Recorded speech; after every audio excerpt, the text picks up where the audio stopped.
Everybody to SoFIA, the Sea of Faith in Australia. SoFIA promotes the open exploration of religion, spirituality, and the search for meaning. I'm David Miller. I'm chairing today's event. And our speaker is Fergus McGinley, who I will leave to introduce himself. And his topic is The God Who Doesn't Exist. Fergus, it's all yours. Well, let me, I'll just get the screen share going and get a nice PowerPoint up for you. There we go. Boom, boom, boom. How's that? Can you all see that? Terrific. So, yeah, lovely to listen to your conversation there, folks, for the last few minutes. You've obviously coming from the four corners of the globe, but I'm speaking to you today from downtown Adelaide in South Australia. I'm looking out from my third floor apartment, southwards over the leafy green suburbs to the beautiful Mount Lofty ranges in the distance. It's Kaurna country, the traditional lands of the Kaurna people of the Adelaide Plains, whom, of course, I acknowledge today. Well, the God Who Doesn't Exist, the book, there it is on the screen, released in February this year through ATF Press. And you can see the front cover on the slide with the snake, the serpent winding around the tree, a reference, obviously, to the familiar Genesis account of the fall of humanity, which figures centrally in the book. Now, it sounds like there's just one God involved in the story, the non-existent God of the title. But in fact, there's two. The title God, the God or gods of historical religion, including Christianity, whom we humans basically just invented ourselves. And a second God, who it turns out actually does exist, whom we didn't invent. So the book is a tale of two gods. But let me start my talk today with the first of these two gods, the one that doesn't exist. We'll get to the second one a bit later. They turn out to be a lot more interesting, of course, seeing they actually exist. We didn't just make them up. Now, to get us going, here's a very remarkable fact. Right now, here on planet Earth, for the very first time in human history, a very large group of people, the majority, in fact, in the global West, don't believe in God. Yes, the great majority of people in Australia and in countries like Australia, Europe, North America, and so on, have decided that God simply doesn't exist. Even if they're not card-carrying atheists, they live their lives to all intents and purposes as if there's no God out there. Yes, you can quibble about countries like the US, where religion may have more significance than in, say, Australia or Europe. And yes, some people now, perhaps a growing number, engage in various types of spiritualities. But where the rubber really hits the road in human life, in how we conduct our social, economic, and political relationships, God seems to be now conspicuous by his absence. A remarkable fact. Right throughout human history, up until maybe the last 100 years or so, everybody everywhere believed in one God or another, sometimes many gods at once.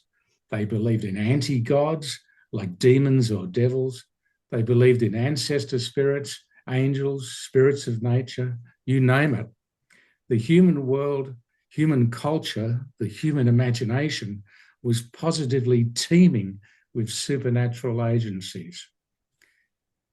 Over the long time span of human history, however, in many parts of the world, the multiple gods and other deities gradually distilled down to one single God, usually referred to just as God with a capital G. Then suddenly, in the last 100 years or so, this one God themselves in many or even most parts of the world, and many or even most people's minds, seems to have simply popped out of existence like an illusion that suddenly dispels. Why? How did it happen that we live now in the West in a culture which is predominantly secular atheist? Well, two very good reasons. Here's the first one. God never really delivered the goods, and they weren't very nice anyway. This was relative to what we typically wanted from them, of course. We wanted them to heal us when we're sick, save us from our enemies, provide our daily bread, help us get that new job we're applying for, get our footy team over the line in the grand final, set our people free from oppression, alleviate world poverty. Now, there's nothing wrong with any of these things, except do you notice that they're all, basically all for me, me, me. We wanted the God made to order in our own image, basically, a projection of our own ego, who would be on call for us 24/7, hopefully, acting at our request in our favour. And being a projection of our own ego, of course, they never delivered anyway. Yes, sometimes they did seem to deliver. Yeah, we did get better. We did defeat our enemies. We did get the job that one time. Whether this was God acting in our favour or whether these things just happened, perhaps through our own efforts, we were never quite sure. But this kept us going, hoping, believing, asking for a very long time. But gradually we woke up. If God was answering our prayers, they were doing it only very occasionally, and mostly there was just deathly silence, no response, no God to be found. Yes, we woke up, we stopped asking, we realised that the God we've been hoping for all these years just doesn't exist. They weren't really very nice anyway. Apart from being extremely unreliable and unpredictable, the God we'd invented in our own image seemed to have a nasty side hustle in judgment and punishment. How else could we explain all the bad things that happen in the world, the real evil that seems to exist? If God is omnipotent, in control of everything, the bad things and evil must be down to, presumably, God's punishment of us for all the sin we've been committing. Help, I'm a sinner. How can I ever escape this vengeful God's judgment? Gradually, however, we woke up to this as well, and we found from it another very powerful motivation for stopping believing in the God or gods that for so long we tried to wish into existence. Now, something else happened simultaneously with our waking up to the non-delivery of the goods and the side hustle in judgment. The second very good reason we stopped believing in God. Gradually, we learned to deliver the goods ourselves. Human culture and civilization developed. We just started getting better at providing for ourselves. We developed language, practical arts, science, technology, industry, medicine, amazing new forms of social, economic, and political organisation.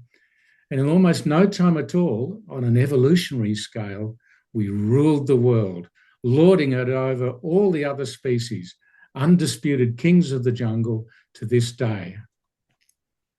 More than anything else, in fact, it has been the rise of modern science, particularly since the 17th century, that has delivered the coup de grace to the old God.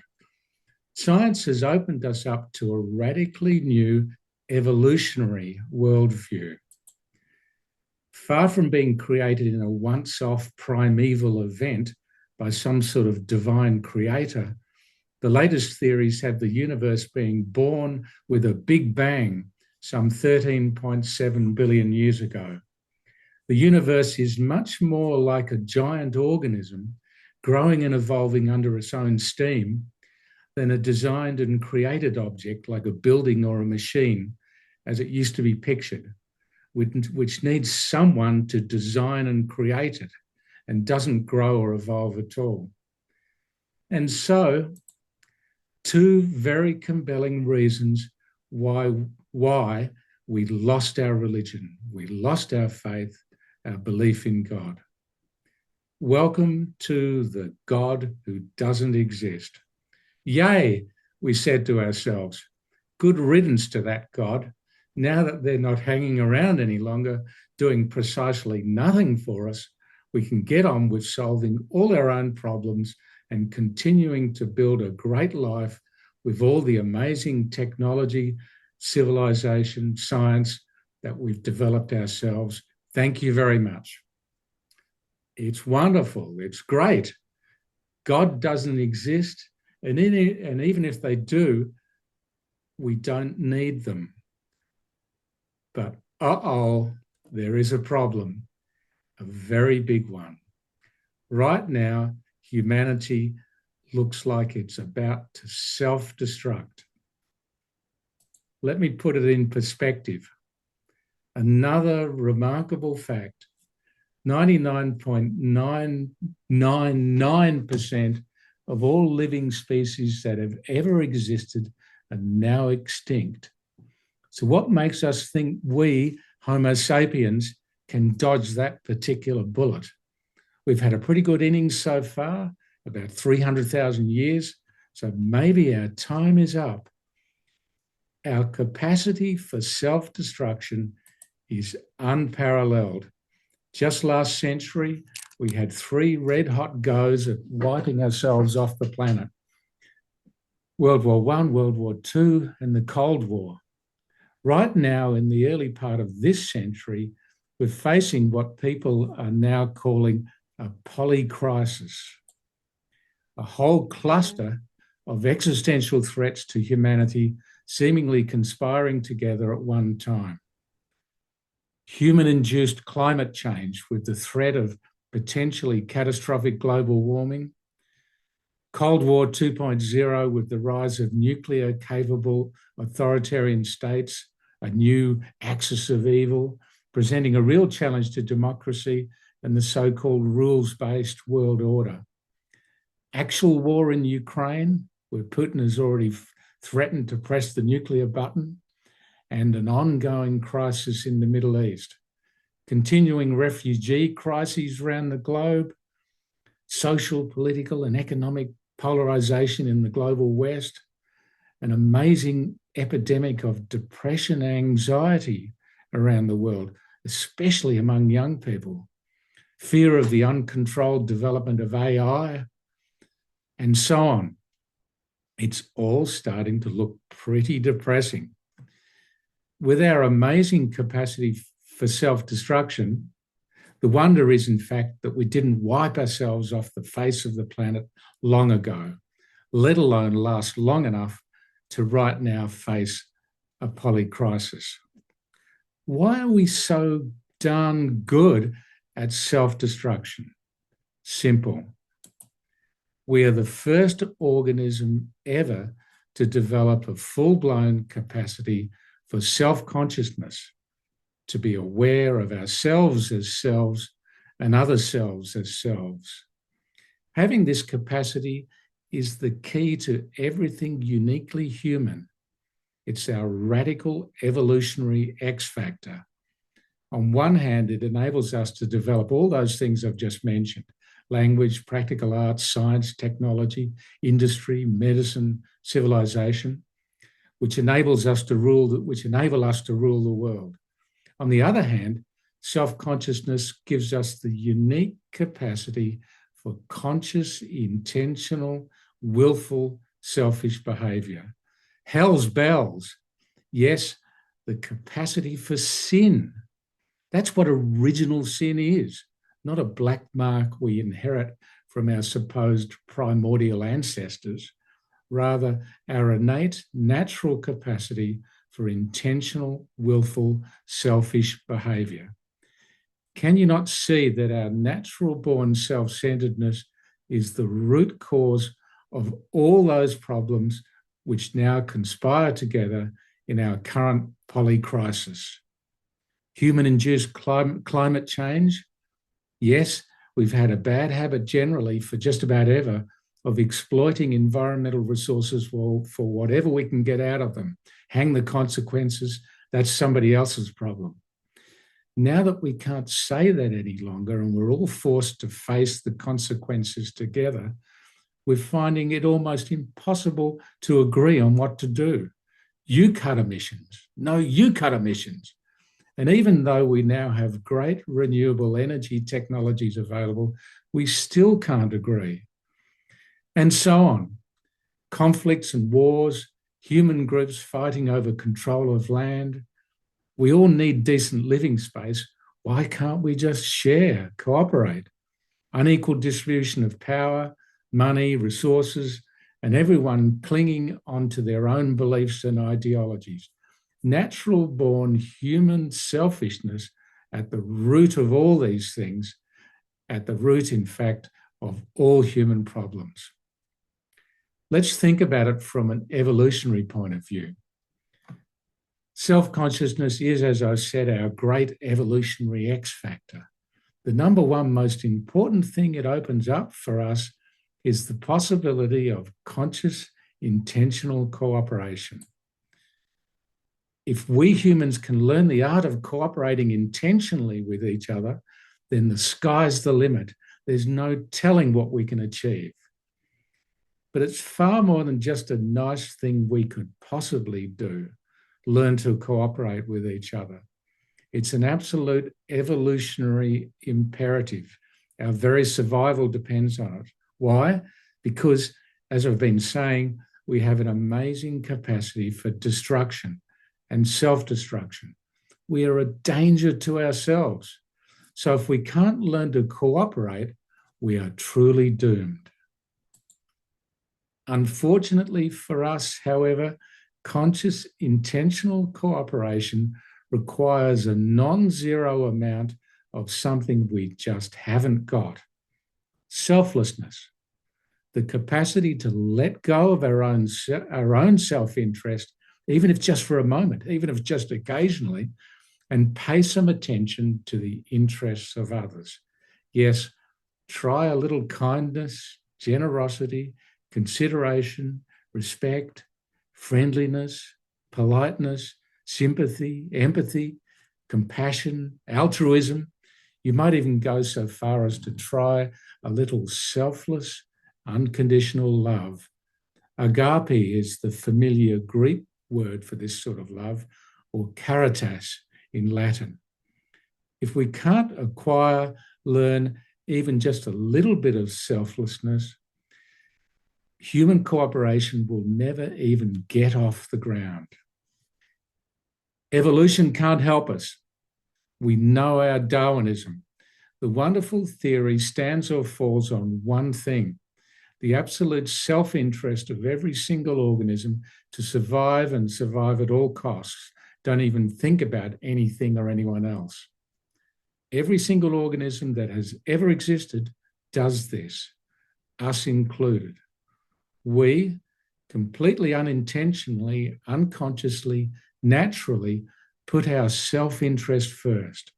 Evolution relies on it. It's survive, adapt, or perish. But the selflessness we humans uniquely need to be able to cooperate to survive requires us to do the very opposite, to intentionally let go of our natural self-interest, even if just for a moment. No can do. We would have to go completely against our nature for starters, which would require something we just don't have, namely real courage, faith, trust in something beyond our own individual lives. And even if we did manage to pull it off, we would be instantly shot down in flames by good old natural selection and survival of the fittest anyway. So no, we can't just evolve our way out of the natural prison of our own self-interest. Oh, but yes, we can. and apparently have. Somehow, in actual fact, we have managed to escape the prison of our own self-interest. Miracle of miracles. Virtually every one of us now in the 21st century is capable of some degree of selfless cooperation. All of us are capable of some kindness, generosity, consideration, respect, sympathy, and so on. Some degree of selfless cooperation. And that's why the human race has not just managed to survive, but mostly actually thrive. Even if, yes, we're in a terrible polycrisis right now and could do with an extra big dose of selfless cooperation to get our way out of it. So, miracle of miracles, where did it come from? How did we humans ever start acquiring the capacity for selfless cooperation? We can never find it inside ourselves naturally, so it can only have come from outside of us. It's a learned behavior, not a natural born one. It's always the case that some outside third party has to intervene in our lives to teach it to us. Who? Parents, typically, or it could be grandparents, teachers, or other interested parties in the community, teach it to little children. Baby humans start out completely self-absorbed. Obviously, when they are first born, they have no self-awareness, no conscious awareness of other human selves. Self-consciousness, that peculiarly human trait, cuts in gradually. By about age 2.5, little humans suddenly start becoming very intentional, willful, self-assertive. They want what they want, and they want it now. Parents try to go along with this, entertaining, distracting, deflecting them, but inevitably the little ones bump into hard, cold reality, a physical and social world that just doesn't always cooperate with their schemes. Tears, tantrums, sulking invariably ensue. And right here, parents have no choice but to intervene and begin the painstaking teaching of the art of cooperative living in the world, how to share, take turns, play nicely, be kind and considerate, polite and friendly, put yourself in other people's shoes, and so on. A veritable whole curriculum which continues unabated till their darlings finally fly the coop many years later. Yes, any day of the week, everywhere around the world, you can see this happening. Parents, grandparents, teachers, other interested parties intervening in the lives of human children to teach them how to practice a little selflessness, how to let go of their self-interest from time to time when the need arises in favour of the interests of others, an ability they will never find inside themselves off their own bat. This painstaking intervention, teaching, is the most important task in all human existence.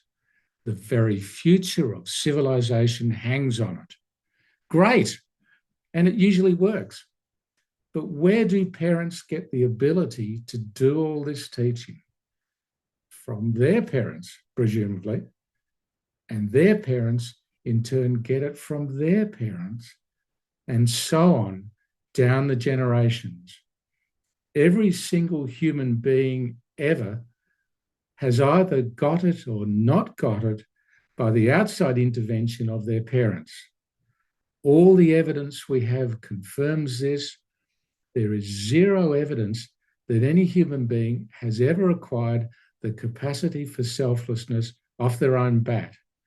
The intervention, the selfless love teaching always comes from the outside, from generation to generation. So now, the obvious, amazing question: how did it get into human life in the first place? There is no other possible answer. All the evidence points to it, as we've just seen.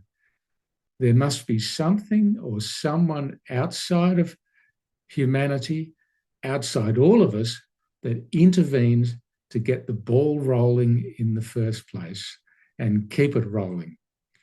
Who or what in the world is that? Welcome, at last, to the God who exists, who must exist outside of and independent of humanity, the second of the two gods of my book, whose real existence is the only possible explanation for how, miracle of miracles, the capacity for selfless cooperation has managed to get into human life. But why does it have to be a God, a capital G God, you ask? Well, it just so happens that there was always something else we looked to the gods and God to provide for us. And that was, yes, to initiate us into the secrets of the art of successful cooperative living in the world. Human religion, the whole long, crazy, wacky history of it, including Christianity, has always had at the core of it a realization of our need to get some outside help in learning how to live together cooperatively. That's basically why we invented the gods and God in the first place. Look at all the dreaming stories of Australian Aboriginal religion, for example. They're all about teaching young people growing up how to live cooperatively in community. The Ten Commandments, the Law of Moses, likewise, and so on. All religions have this in common. And if you don't believe me on this, have a look at Durkheim's famous sociological theory of religion, which you can find out all about by doing a quick Google search. So somewhere among all the supposed supernatural agencies of historical religion, all the ancestor spirits, gods and demigods, there must be, well hidden obviously, hard to find probably, a real God who exists, whom we absolutely need to teach us how to live cooperatively together, to literally play the role, in other words, of a parent, a divine parent to us. Presumably, as I've said, there just seems to be no other possibility. This puts a completely different complexion on things. Everything changes when you ditch the God who doesn't exist and go searching for the God who does. Suddenly, historical religion comes back into calculation. We need to reevaluate it, reinterpret it in terms of our urgent evolutionary need to develop some facility in the art of selfless cooperation. That, in fact, is what my book, which I'm talking to you about today, is about, an introduction, a sort of first go at it. Specifically, in the book, I go looking for the God who exists through one particular religious tradition, the Judeo-Christian. What do I find? Well, you'll read the book, I hope. In a nutshell, however, I find a radically different theology. So different that I call it, playfully, anti-theology, conventional theology in reverse, anti-clockwise theology. It's evidence-based. Don't start by just assuming God exists. Look for evidence first. It's evolutionary theology. Don't make creationist assumptions. There are lots of interesting results, in fact, but my approach, I have to say, makes a big mess of traditional Christian church doctrines and theology because they are invariably based on a creationist worldview. You'll be able to read my completely new interpretation of the garden story, for example, which occurs at a key point in the book, in a chapter entitled, "What's So Original About Sin?" And that, of course, is what the front cover illustration is alluding to. But at the center of it all, I find the same remarkable historical figure, Jesus of Nazareth. a wandering preacher, religious dissenter, kind, humorous, passionate, miracle working, at first adored and feted by the masses who claimed him as the Messiah who would save them from the Romans. You know the familiar story. Then vilified and rejected, tortured and executed by the same Romans. His message, however, somehow took root. And what was his message? Well, we know that well too. Love your enemies, turn the other cheek. If someone asks for your cloak, offer them your shirt too. Love your neighbour as yourself. Often expressed indirectly in parables, but unmistakably pointing to the very thing we've been talking about, the art of selfless cooperation in community. What an amazing coincidence. In fact, Jesus presented a radically new idea of God, which was completely consistent with the selfless cooperation teaching divine parent, the God who exists that we've been talking about. Jesus always referred to God as Father, my Father, never, O great Creator God in the sky. Jesus' presentation of God as divine parent comes through most powerfully, I think, in the famous parable of the prodigal son, where the father in the parable deals so graciously with both his errant sons, the prodigal younger one and the self-righteous older one. It's an amazing depiction of God in complete contrast to the judgmental old creator God that Jesus' audience was used to. And the kingdom of God or kingdom of heaven, Jesus went on and on about it, as I'm sure you know, a mysterious, enigmatic kingdom which somehow the poor and meek would inherit, not the rich and powerful. He only ever spoke about it in parables. The kingdom of God is like a mustard seed. The kingdom of heaven is like a treasure hidden in a field, and so on. So what exactly is this kingdom? It is commonly identified, or perhaps misidentified, with three different things. Firstly, a happy afterlife, a heavenly place where we go when we die if we've been good. Secondly, the Christian church itself, the grassroots movement of small communities founded by the first followers of Jesus, which gradually morphed into the social mega institution we know today. And thirdly, the kingdom of God is within you, an interior psychological state of selflessness. It is all these things, of course, but in an evolutionary worldview, the kingdom is best understood in terms of metanoia. Metanoia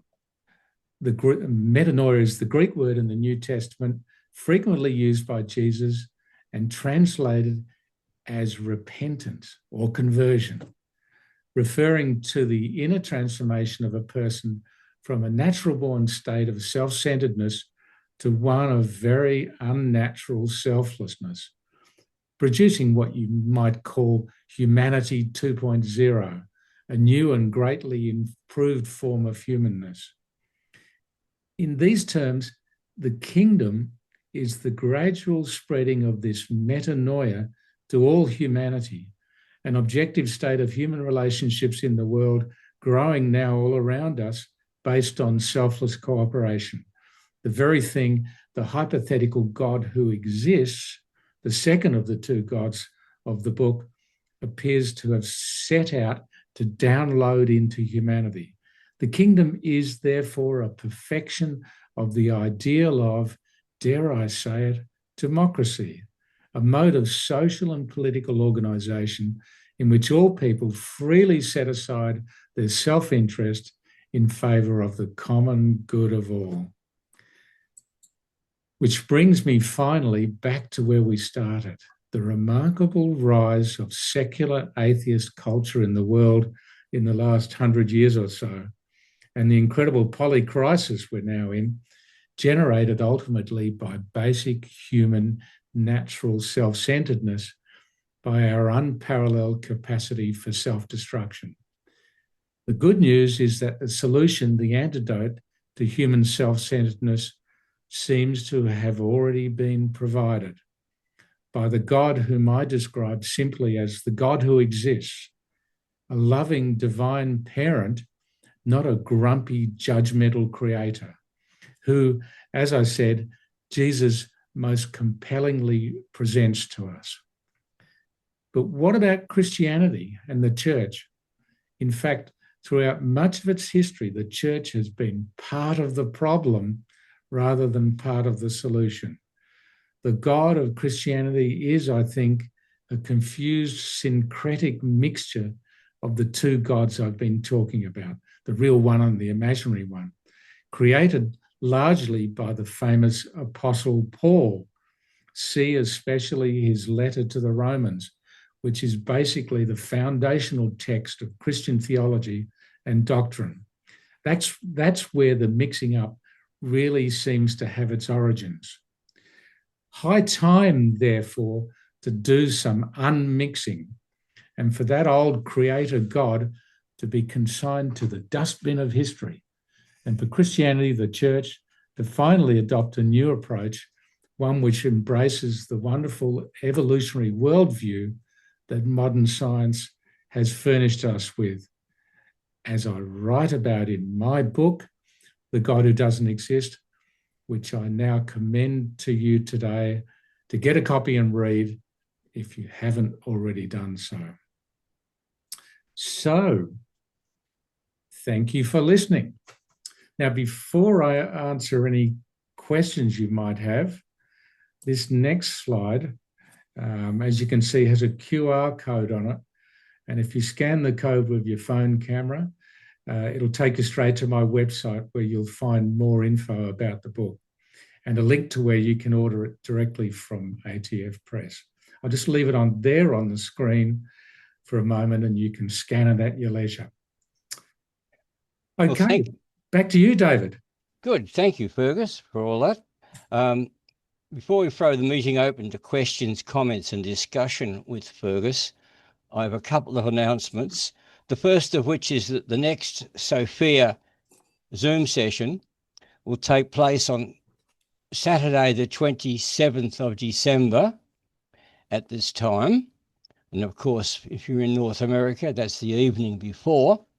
And Dr. Neville Book will be addressing us, and his topic is an open consideration of all versions of agnosticism. I'll repeat that. An open consideration of all versions of agnosticism. Now, our SoFIA meetings are hosted on the Meetup platform of the Existentialist Society, and the Existentialist Society has Zoom events every week at this time. So if you'll find the topics, the details, and the Zoom links on the Existentialist Society's meetup page. Now I'll put the link to that in the chat. And secondly, the SoFIA Facebook page, on which you'll find that these sorts of discussions continue on and on. So please join in, and I'll put the link to that also in the chat. There we are, that's done. Now for our questions, comments and discussion section, we'll use the raised hand method. And for those who don't know, you'll find the raised hand icon in the React tab at the bottom of your screen. Now, Dr. Nicholas Coleman. Hello, Nick. Go ahead. Hello, David. Hello, everybody. Fergus, terrific talk. Thank you very much. I've made a couple of notes on the way through, and I have a question at the end. Yep. People construct concepts of God, absolutely, but the reality of God is not a human construction. I completely agree with that. I have noticed on Quora, don't know if you're familiar with Quora, sort of an open question and answer forum on the internet. There's lots of fascinated people discussing God and looking for proof or refutation one way or the other. I think there is, despite the agreed loss of support for formal religion, I think there's a definitely growing interest in, well, I don't know, spirituality in a wider sort of sense. I think I agree with your thesis that the concept of a God in our service has not delivered and is on the skids. But I think there's always been and is a now growing interest in the reality of a God that we can serve instead. We may rule this world, but we're still overwhelmed by the next life. I suggest anxiety for the survival of the human species is perhaps a projection of our anxiety over personal survival. Brings me to my question. But how is your view of, or I've called it evolutionary altruism? How is an evolutionary worldview if evolution creates us to be selfish? You're saying that the real God is somehow external. Well, what? External to the human ego or to the human being or to the whole universe? External where? And how is it evolutionary if evolution makes us selfish and this interventionist God that makes us altruistic? Yeah, I might leave you the second question about the God being independent and outside of the universe. I might recommend that you get to chapter three of the book, and that'll give you a good answer to that. But to the main question, how is it that we've evolved this way to become to now every human being is born with, has a natural born self-centered, self-focused, self-absorption, which inevitably in our lives, as we become from little babies, don't behave selfishly, obviously, but gradually as self-consciousness cuts in, which is a peculiarly human trait that, yes, evolution seems to have served us up. As self-consciousness cuts in, the combination of with our natural-born self-absorption, which is just something that we inherit from our animal ancestors, our precursor species. The combination of that self-absorption and self-focus, just taking care of number one first, combined with our growing self-consciousness, that's what becomes, and it gives us capacity for intentional, willful behaviour, conscious behaviour, deliberate behaviour, which combined with our natural-born predilection for taking care of number one, becomes our amazing predisposition, propensity for selfish behaviour, and so it's the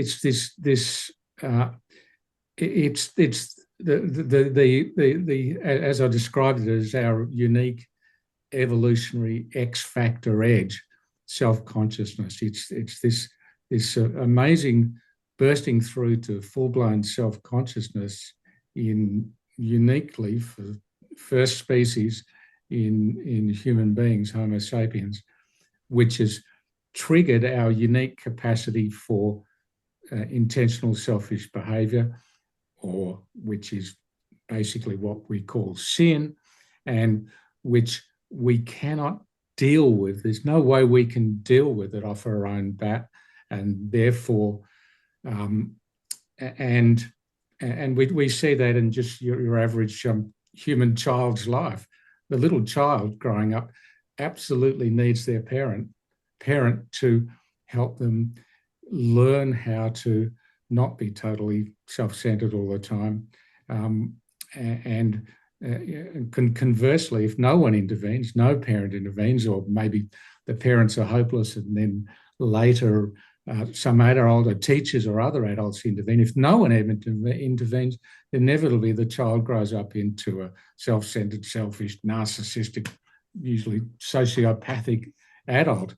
So outside intervention is required in each individual human's life, and therefore, basically, the fact that humans generally, we have acquired this capacity, amazingly in the course of history, as I explained in the talk, indicates that there must be someone or something outside humanity which does intervene, which intervenes to sort of download this capacity or to teach us how to be selfless.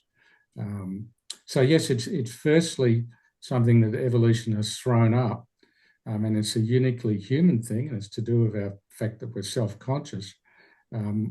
And secondly, there does seem to be this absolute necessity for outside intervention, and the fact that we actually have acquired the capacity amazingly.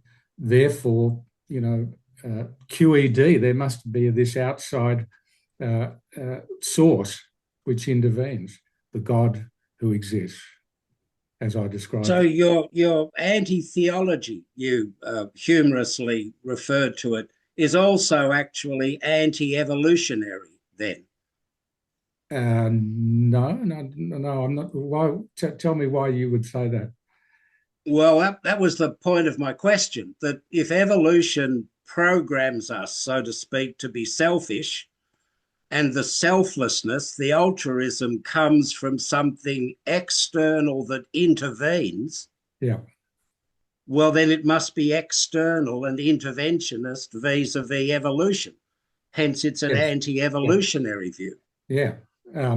Okay. In that sense, absolutely, you're spot on. Correct. Thank you.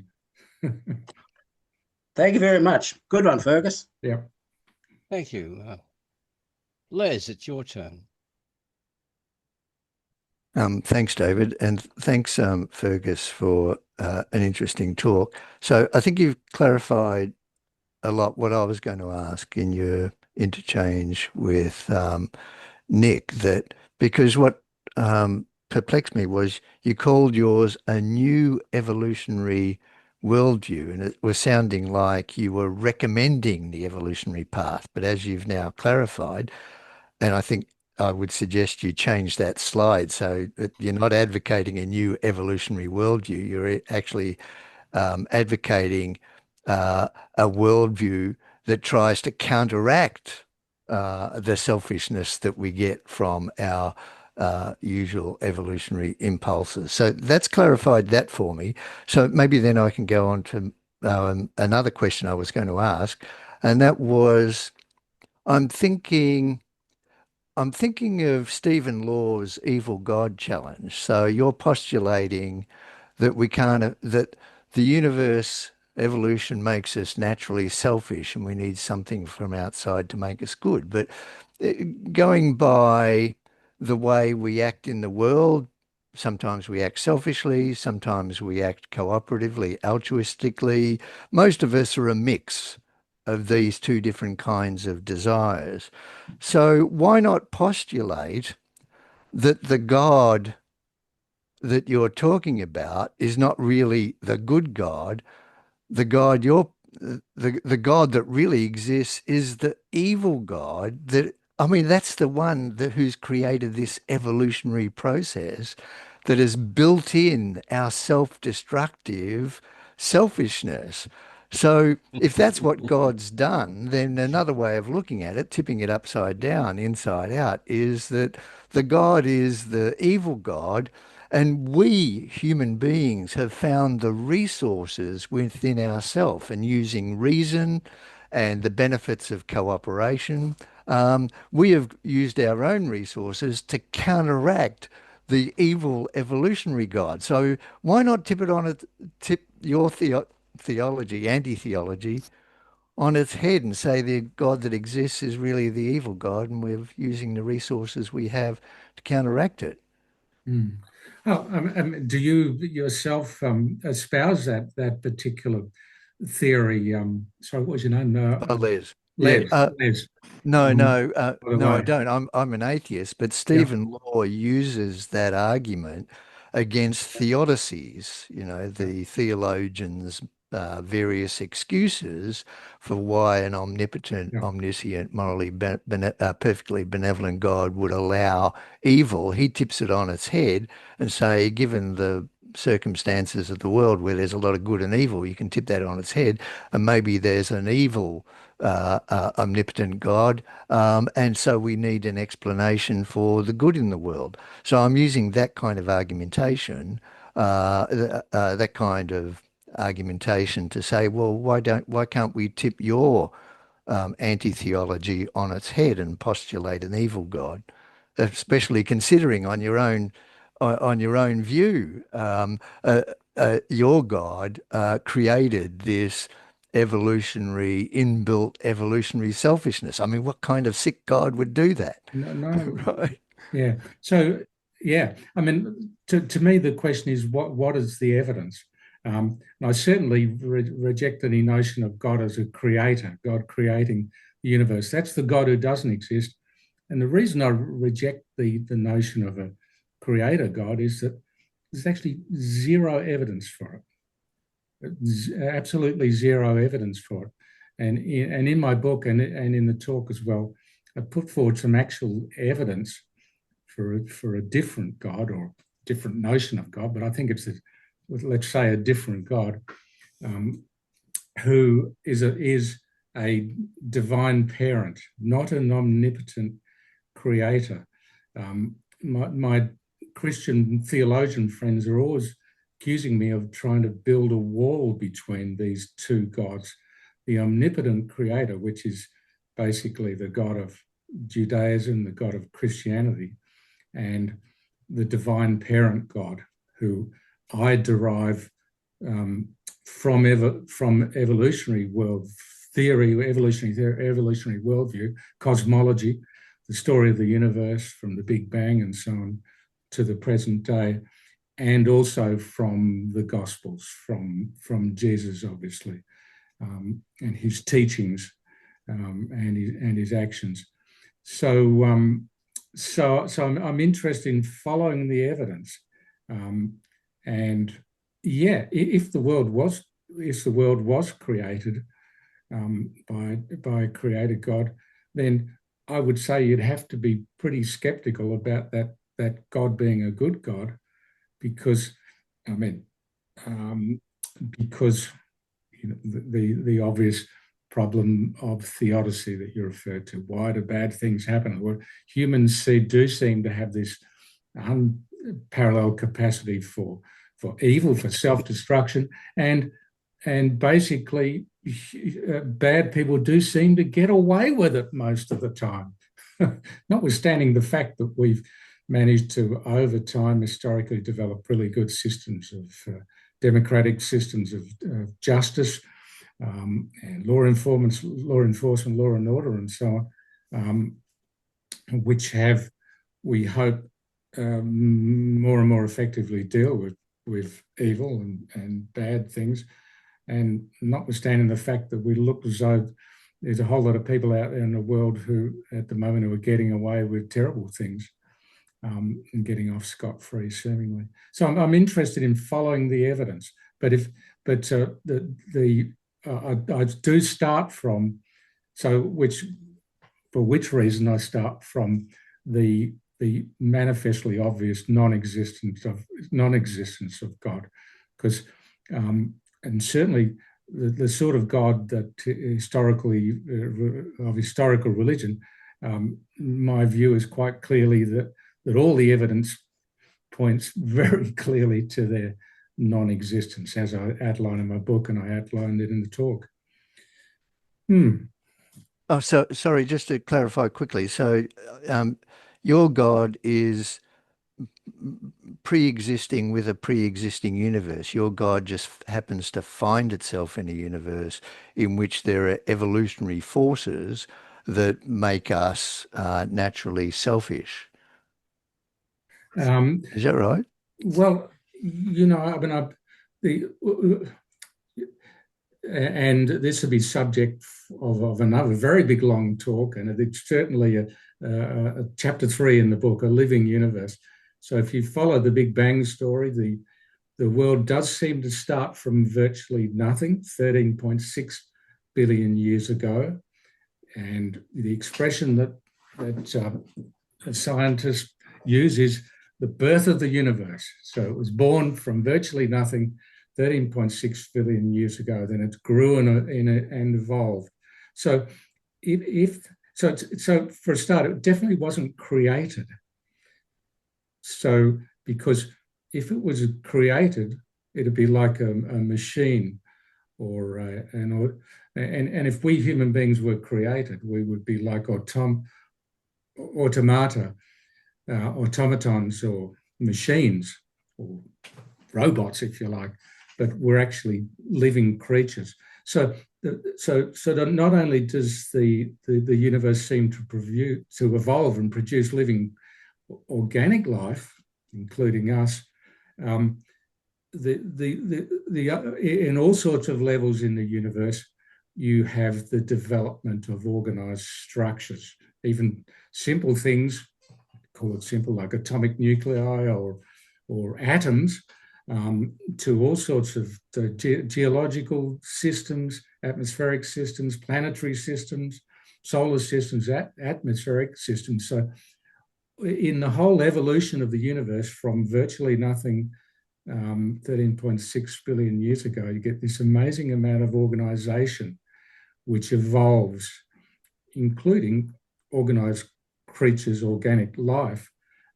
So it looks pretty much, just the evidence is that the universe is like an organism. It's an organism-like thing. So, and then from that, how do organisms come into existence? Well, we see it every day. New organisms are born, little baby humans. I've had a few. And they are birthed. They have parents. They're parent organisms. So if we were to say, how in the world does this organism-like universe come into existence 13.6 billion years ago? Well, now it's purely circumstantial evidence, because you don't see the smoking gun divine parent God there. I mean, we no way we can go back and see it, but it does appear that the universe is an organism-like object, which was therefore possibly, circumstantial evidence, Jeff, definitely, birthed by a divine parent, not created, but birthed by a divine parent. And then, of course, fast forward nearly 13.6 billion years, and you get to Jesus, who bangs on and on about God as Father, my Father, never once refers to him as a great creator in the sky. So I think there's, but certainly from the evolutionary story, the cosmological story from the Big Bang onwards, certainly I think there is clear, but yes, circumstantial evidence of a divine parent. And then mixed with the other evidence, which I've presented in the book and which I've mentioned a bit of today, that divine parent is, yes, well disposed to us, not a bad God, but a good God. Thanks, Fergus. Dave, your turn.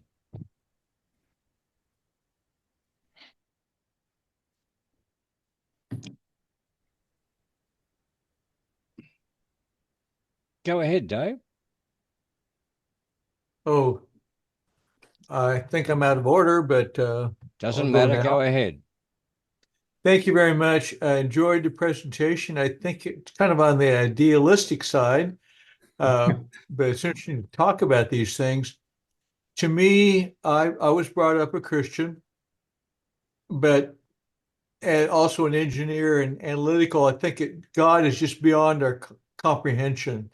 All these stories sound great that the little sparrow on the tree, God's going to take care of him, and that he's going to number the hairs on my head. Oh, that sounds good.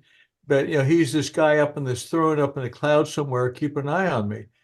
But there's a whole bunch of sparrows on a whole bunch of tree limbs all over the world. And I think everybody here has a whole bunch of hair, or at least we used to. Oh, and the other thing is that God answers every prayer. Now, say this split second right now, how many people around the world are praying? A few million in a couple hundred different languages, but God answers every prayer, and I would assume in their own language, not in God gobbledygook. But the thing is, I think it comes down to man. An excellent book, Better Angels of Our Nature by Steven Pinker, I think a psychologist back east in one of the colleges, theorizes that war and violence are actually decreasing over time. And one of his most interesting observations that to me was the Gutenberg Bible. Gutenberg started pumping out these Bibles for about 100 years. And you think, oh, well, that would be when the great decrease in violence took place because everybody became a Christian. Au contraire, actually, the 100 years after that, when he started pumping out what I call a dime store romance novels. And people started understanding, oh, those other people have a life like I do. So next time we capture a village, instead of putting out the pike poles and putting the heads of all the citizens on the pike poles, maybe we shouldn't do that. But I mean, it's a sad state of affairs that I think a lot of this stuff were the Ten Commandments about 5,000 years ago, that we really shouldn't be killing each other. But everybody's got an exemption. Oh, but I'm a Palestinian. I've been discriminated against. Oh, I'm a Jew. A bunch of us got murdered. Oh, well, let's start killing each other. Yeah, it's very, very sad state of affairs. But anyway, thank you for succeeding to a fellow from the States. It's a little later here. We have an orange God or king or whoever who really would love to drop atomic bombs. It would be so much fun. I think the generals in his first administration wouldn't let him, but I'm afraid he wants to probably nuke either Venezuela or Iran. I don't think he knows about Australia. You guys down underneath the equator, he doesn't know about you yet. But complete idiot. But the sad thing is he has all these followers who think he's a god. They can't see the emperor has no clothes. But yeah, I would hope that there would be influences. Oh, the other sad thing that we're deciding, well, we're bringing in South Africans, the poor country that tried to control with the minority white population. We're realizing that in about 20 more years, we're going to be minority white. So by God, we're just going to start deporting Mexicans or any South Americans with dark skin. We'll get around the Negroes a little bit later. We're deporting 3,000 a day, with 300 days a year. We're deporting 1 million a year. And so in 10 years, we can deport about 10 million. And that's going to solve all the world's problems. Oh, and the other thing is the environment. The sad thing is we're talking about 1 degree or maybe 2 degrees, end of the world. People say, well, what the hell about 1 degree? It's cooler today than it was yesterday. But we got to compare it to Venus. Venus is very similar to us. Their atmosphere, I think, is several thousand degrees. So even if they have a spaceship with a bunch of ice cubes, you're not going to cool it down. And they have a poison environment, poison atmosphere. And I forget whether it's carbon dioxide or carbon monoxide or methane or whatever. But apparently they had a civilization there that didn't care, and they polluted, and it trapped the heat in their environment and is cooking the planet. And we have an example there. The heat is not explained by the closest to the sun. It's all the environment. But people say, oh, Who cares? God's going to take care of it. And otherwise, they can grow coconuts in North Dakota. Who cares? Anyway, thanks all. Good night. Thank you, Dave, and thank you for accusing me of being an idealist. I love it. and the Steven Pinker book, The Better Angels of Our Nature, and the other book I'd put in that category is The Rational Optimist, Matt Ridley. I guess what I'm doing, just very quickly, what I'm trying to do in my work and my book is I'm trying to work out where those better angels actually come from.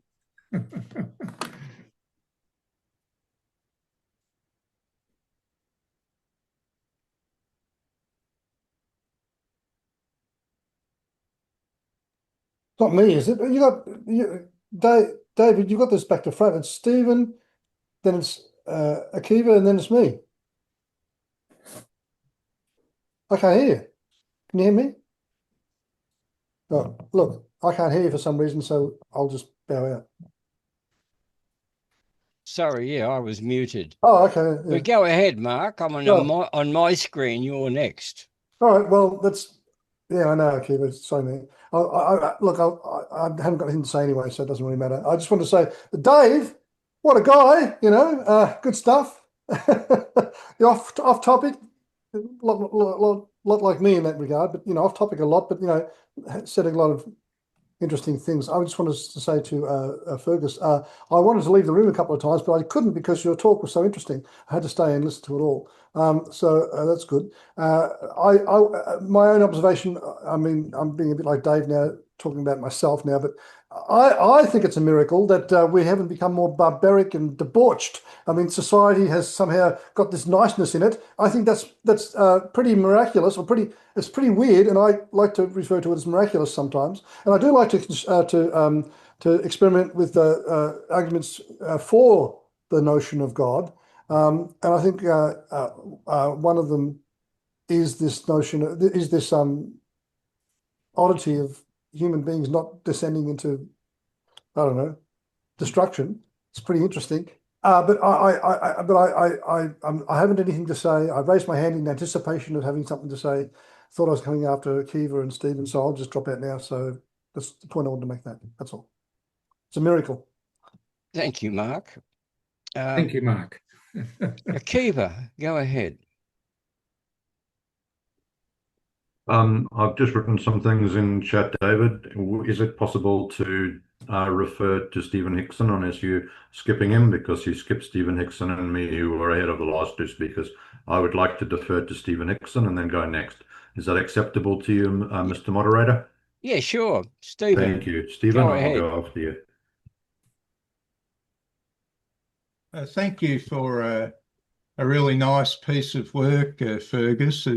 Obviously, it's been a long time, and it's quite lovely. But I'll just point out that you're really just pursuing Feuerbach's argument, aren't you? Feuerbach was the one who had decided that, of course, the God of the Christians or whatever didn't exist, and therefore he decided that all the great works that had been produced by Christianity or whatever religion, so there was an admission there that religions did produce great works, belong to man.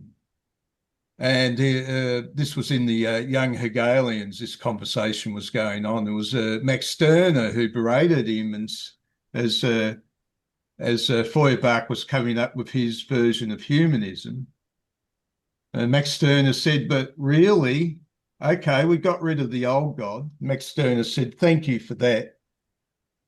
But now you're trying to impose a new God upon me, the God of humanism. You're appropriating my own humanity and raising it as a God above me. How dare you, was Max Stirner's point. I'm free now. I'm an ego, and I'll pursue the God of the ego. And although all the thoughts are quite lovely, I think Schopenhauer is also closer to it. The real God is the fate and destiny of the will. And it's not going to play your polite game. I mean, look at the powers in the world now, Xi Jinping, Vladimir Putin, and the glorious Donald Trump. That's the apex of humanity, obviously, isn't it? So I was wondering what you think of that, Fergus. Yeah, I mean, I'm vaguely familiar with Feuerbach and Max Stern, and I'm sure I would agree 100% with virtually everything they say. In my view, and this is, I can only find the only evidence I can find for any God doing anything in the world is this divine parent. And the one and only thing they intervene in the world to do is to teach humans how to be selfless cooperation, selflessness. It's the one and only thing that, and I think there's, as I've said, there's clear evidence that is the case, because there's no other explanation for the fact that humans, miracle of miracles, as Mark, I think, said, we haven't destroyed ourselves completely by now. But so this is just a very, so what it means and is that probably 99.9% of the things that we pray to God for, those of us who believe in any God, 99.9% of the time, that God doesn't deliver. And when I advise people, occasionally people are crazy enough to ask my advice on spiritual matters. I don't know why, but when my advice to them is that there's one thing and one thing only that we can fruitfully pray for and ask God for, and that is to help us to stop being so bloody selfish all the time and to become better, more selfless people. And I believe that gets 100%, seems to get, in my experience, seems to get 100% response, and it has, I believe, had that response in human history to get us to where we are today, still alive, mostly thriving, but yes, we're in danger of wrecking everything right at the moment. Okay, you seem to be pursuing Kierkegaard's point. He pointed out that the basic human being, the aesthetic human being, as he called it, was a self-absorbed being, and his you develop to a greater level, becoming a true adult or becoming truly ethical when you take on some sort of responsibility. But that's not quite what you're pursuing, but there is some similarity in Kierkegaard's ideas. I wouldn't want to blame anyone else, Feuerbach, Max Stern, or Kierkegaard, as my Danish friends say, for my views. But so it's a very narrow intervention, and we're always looking to God to intervene. Please, can I get this car park, or please, can my son get the job? He's been out of work for ages. Or please, can you stop the carnage in Gaza or Ukraine? Now, those sort of prayers, God doesn't. That's the God who doesn't exist, and because they don't exist, they don't deliver any of that. So it's a very narrow.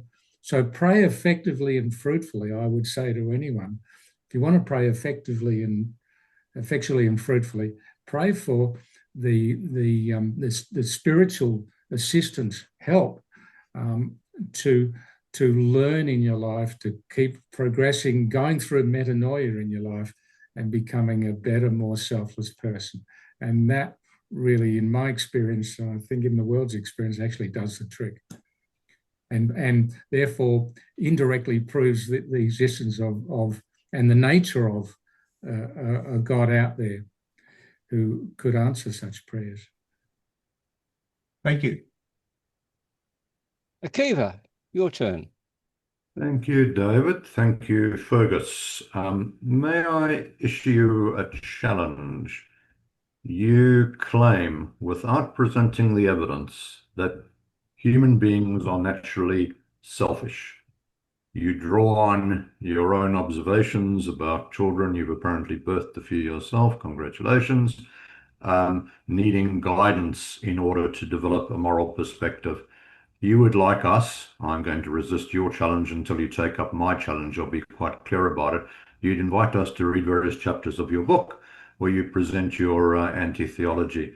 Would you be so kind as to Google for human nature and psychological evidence on whether humans are naturally selfish or selfless? Would you do that, Fergus? Because my claim is, and you're probably a very busy man and you're writing lots of books, but if you look at any number of comments in the chat, and I've just provided 2 references there, David's chats are very busy, so they're already about 10 comments back. But there's no problem in producing evidence. Let me offer you 2 quick quotes, and then I'd like you to respond to this challenge as directly as you possibly can, because you're a man who has said several times in your presentation and in your answer to the question so far that you're looking for evidence. I quote, "Studies suggest that selflessness is a natural human tendency, as people often choose to be generous rather than selfish, especially in spontaneous situations." Let me just stop with 1 quote. It's enough. Any AI engine, any good book which deals with neuroscience or psychology will adduce the conclusion that I just have. You presumably, sorry, this is quite a few questions, but you may be familiar with Hobbes and Rousseau and different views on human nature. There's a huge debate within political science and psychology and social science on this matter. My question for you, Fergus, as a man who's looking for evidence, is why do you reject the selflessness, selfishness continuum that is so clearly borne out by actual empirical research as opposed to sitting in an armchair and concluding what you have? Why do you hold to your conclusion, Fergus? Please explain. Well, I haven't, Akiva, I haven't been sitting in an armchair. I'm nearly 68. I've been a human child myself growing up, and I've had, yes, 3 children. I've now got 7 grandchildren, and I've spent 35 years as a secondary school teacher. So I think that my evidence gathering has been a lifelong pursuit. Yes, I'm sure it's absolutely true that some people do seem to be more naturally selfless, and to a certain extent, for all of us, some selflessness does seem to come naturally. But my contention is that that in 100% of cases with human beings, human children, little humans, that unless the parents very carefully start to intervene from very, very early on to teach the little darling to be kind, considerate, play nicely, be respectful, put themselves in other people's shoes, and so on. Unless the parents intervene, they won't learn those things. And it's certainly true that in some kids' case, and I'm sure things come through from generation to generation, even potentially genetically, of some children having a greater disposition to selfless behaviour. But even in those cases, of a child born in a situation with great selfless genes. Oh no, it's the selfless gene. That might be what I'm looking for. I'm joking, obviously. It might be what you're looking for. I'm contending there isn't a selfless gene, come to think of it. Certainly is a selfish gene. Incorrect. Without that intervention in a human's life, and I have observed it so many people, and I continue to observe it, by the way, in my own life. So yeah, I think there's tons of evidence out there, and yes, I've read widely historically I'm not an academic, by the way. I've been a school teacher for a lot of the time, but I'm a writer these days. But yes, I've observed this. The evidence that I've accumulated, and which I put forward in the book, is the amazing accumulation of many, many years of careful, objective observation. Can I follow up in two quick regards? One is, I think there's a logical fallacy in what you're saying. I'm not denying your observations. You're 10 years older than me. You've had more time to observe. We've both read widely, slightly different material. But the fallacy in your logical fallacy, I think you've fallen into, Fergus, is that there needs to be one or the other in human nature, and that because there's nurture, that rules out any component for nature. So read any of the studies, including those brought forward by Ridley or by Pinker, and they're very clear that both elements are in human nature. To give you one example, to keep this on a common sense level, one of the articles I shared before, selfish or selfless, human nature means you're both. If you give two siblings different numbers of cookies, there is a response to that. One of them who has been given less cookies thinks it's unfair. Did they learn that the previous year from observing older siblings, or is there something inherent in human nature which can go either way? I think it's common sense to say there is.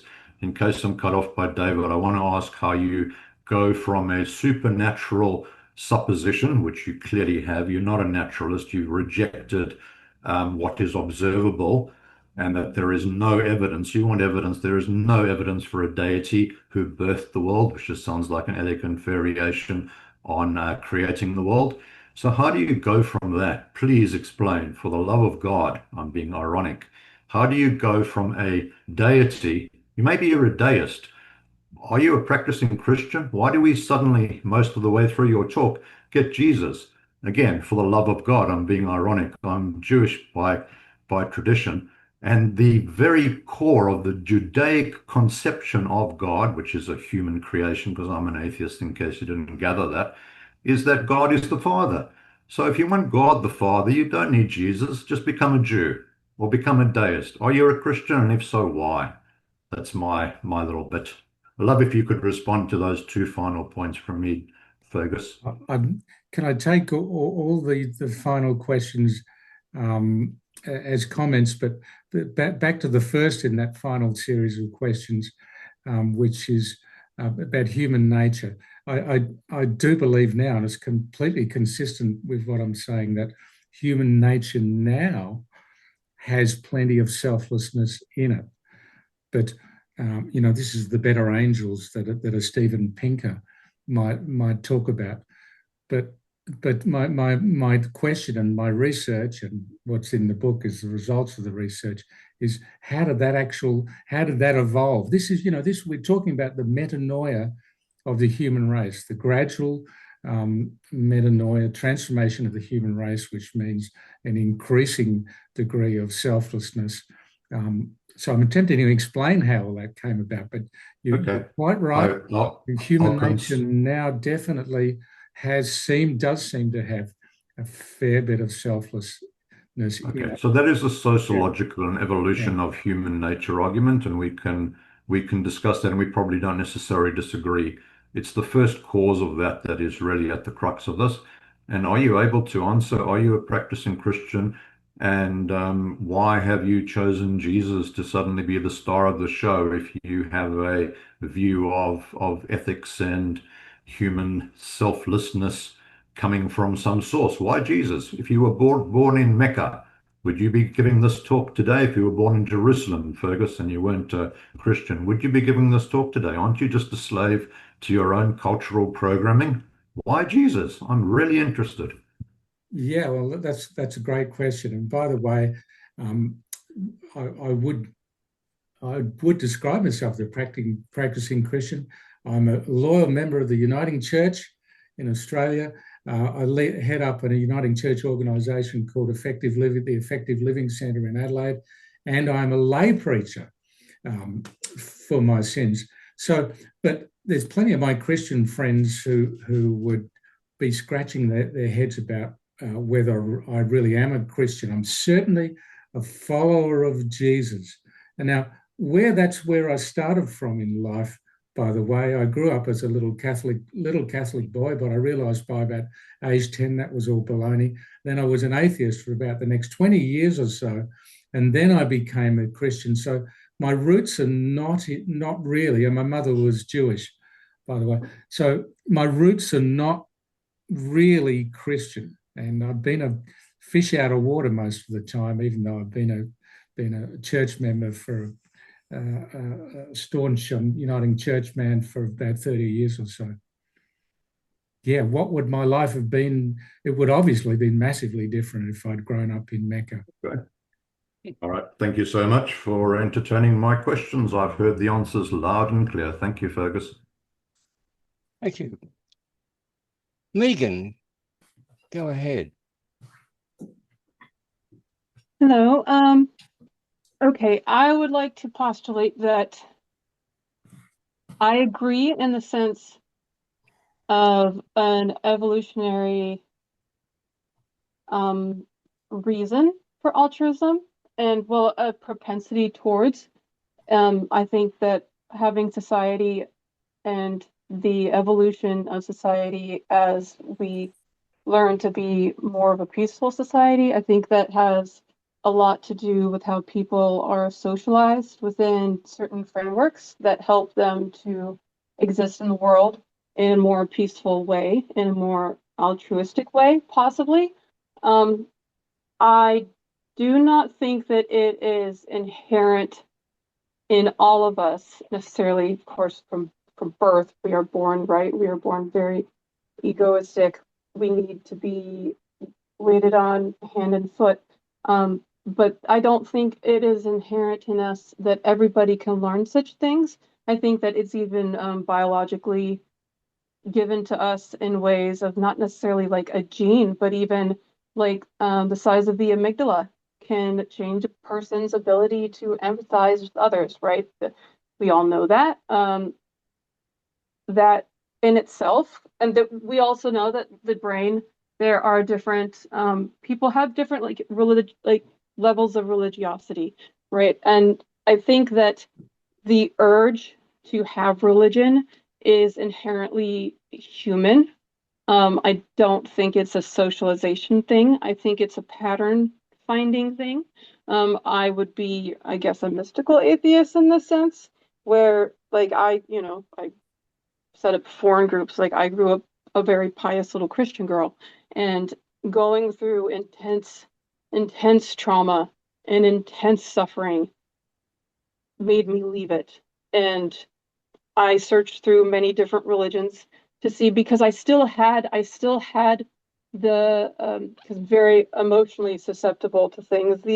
It's the just the inner urge when you go into a cathedral and you're moved, right? I'm easily moved by things. And so for me, I also a very like pattern recognition, meaning making kind of person. So when I was going through the suffering and the trauma, and I found a way to find that within like my own framework. But what I would say is what I learned is that through suffering, if you have empathy, right, you're able to see when you feel that suffering and you realize that there are others in the world that are just as real as you are, right? And you learn to empathize with another human being, with their pain and with their humanity.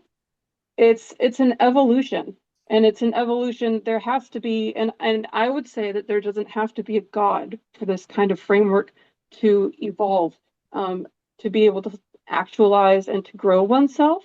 I think that there has to be an outside, like there has to be something outside the self, as in like diametrically opposed as how do you choose things, right? Like as we evolve as a person, we go through life and we see things, we experience them, and then we create our reasoning and the way we, our frameworks based upon how we rate this thing. Is it good or is it bad, right? And I do think that good and bad are inherent in a way to the universe, as being that there is something to be created into life. The fact that there is something is a positive, as in the opposite, right? The opposite would be the negative, right? If there is something, there is something to be that opposite of something.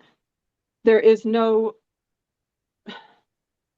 neutral if there is a thing. There is an opposite. There is a way to describe a thing. And if there is a description, there is an opposite description, right? And so going through life and building our own frameworks, we do have the power and we do have that ability.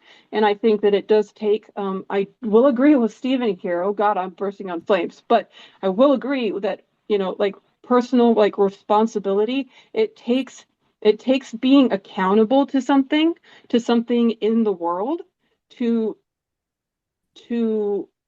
have to be accountable, to be able to change, to be able to evolve as a person, because there's nothing to tether yourself to. It's just like, well, why should I care? It's just me, whatever. I would say that for many people, it's when they becoming a parent is one way to do it. It's finding something worth dying for is when you find something worth striving for, worth living for, and truly living, as in loving living and loving living despite suffering, right? If you don't have something worth dying for, then suffering it's going to tear you apart. And for many people, they find that in God, and they find that in the need to have a fatherly figure to show them the way when we're lost, right? We're looking for things. People naturally go through more meaning making when they are suffering and going through trauma. We look to like, why is this happening? And I don't think it's necessary to have a God, but it is necessary to have something outside the self to be able to, like, even if it's like the world as is, like me in comparison to like someone who lives in Malaysia and like their culture, and like me compared to them. And it's not necessarily you don't have to make a value judgment of good and bad, but you can see as the differences and the qualities of, and I don't mean qualities of good or bad. I just mean like the texture of the civilization, the flavor, there's different flavors everywhere, and you can say good or bad, or you can just say it's different, right? Different parts of the whole that fit in to make the whole. And that is one other argument I will say. My last point is that I do think that people's inner definitions of God, it is the same thing. It is the same thing from what I've seen. It is the same thing. It is a higher power. It's an almighty. It's the everything.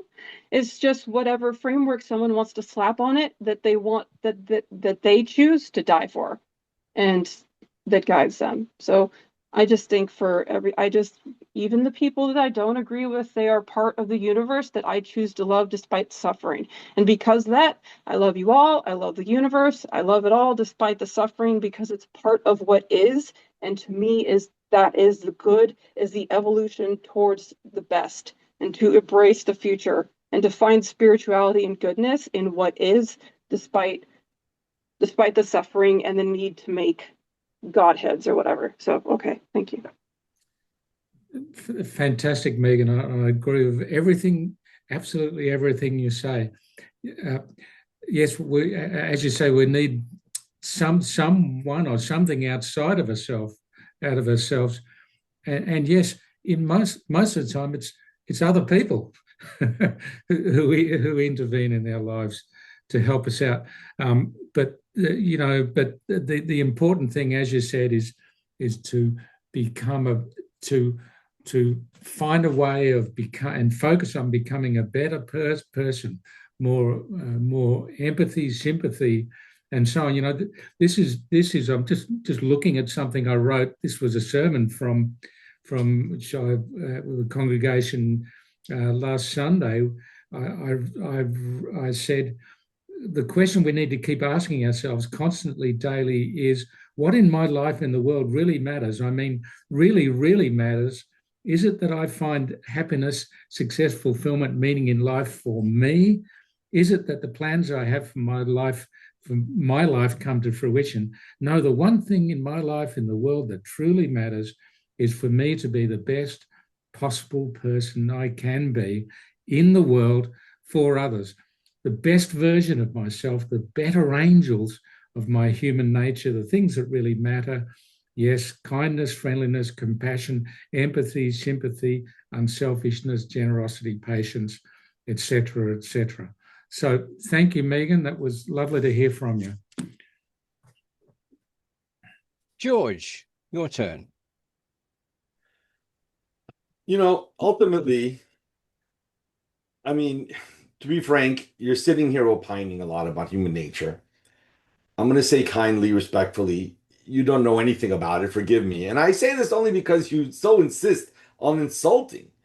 The fact of the matter is that there is lots and lots and lots of empirical studies that show people are collaborative, they give of themselves, and they've even looked at infants, newborns, and newborns will intervene to help those in need, will intervene to help those that are being victimized by others. Of course, this is for very small babies under 30 days.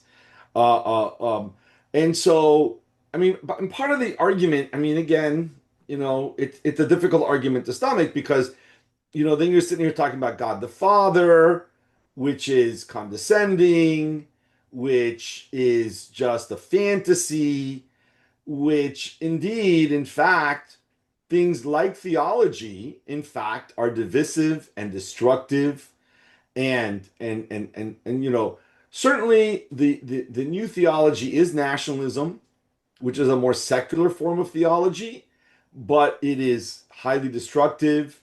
I mean, part of the issue, I guess one of the reasons why I reacted so negatively to your argument was that you are conflating the billionaire class and its greed and its destructiveness. You're conflating humanity with capitalism, which is a system predicated on greed, which is imposed upon us.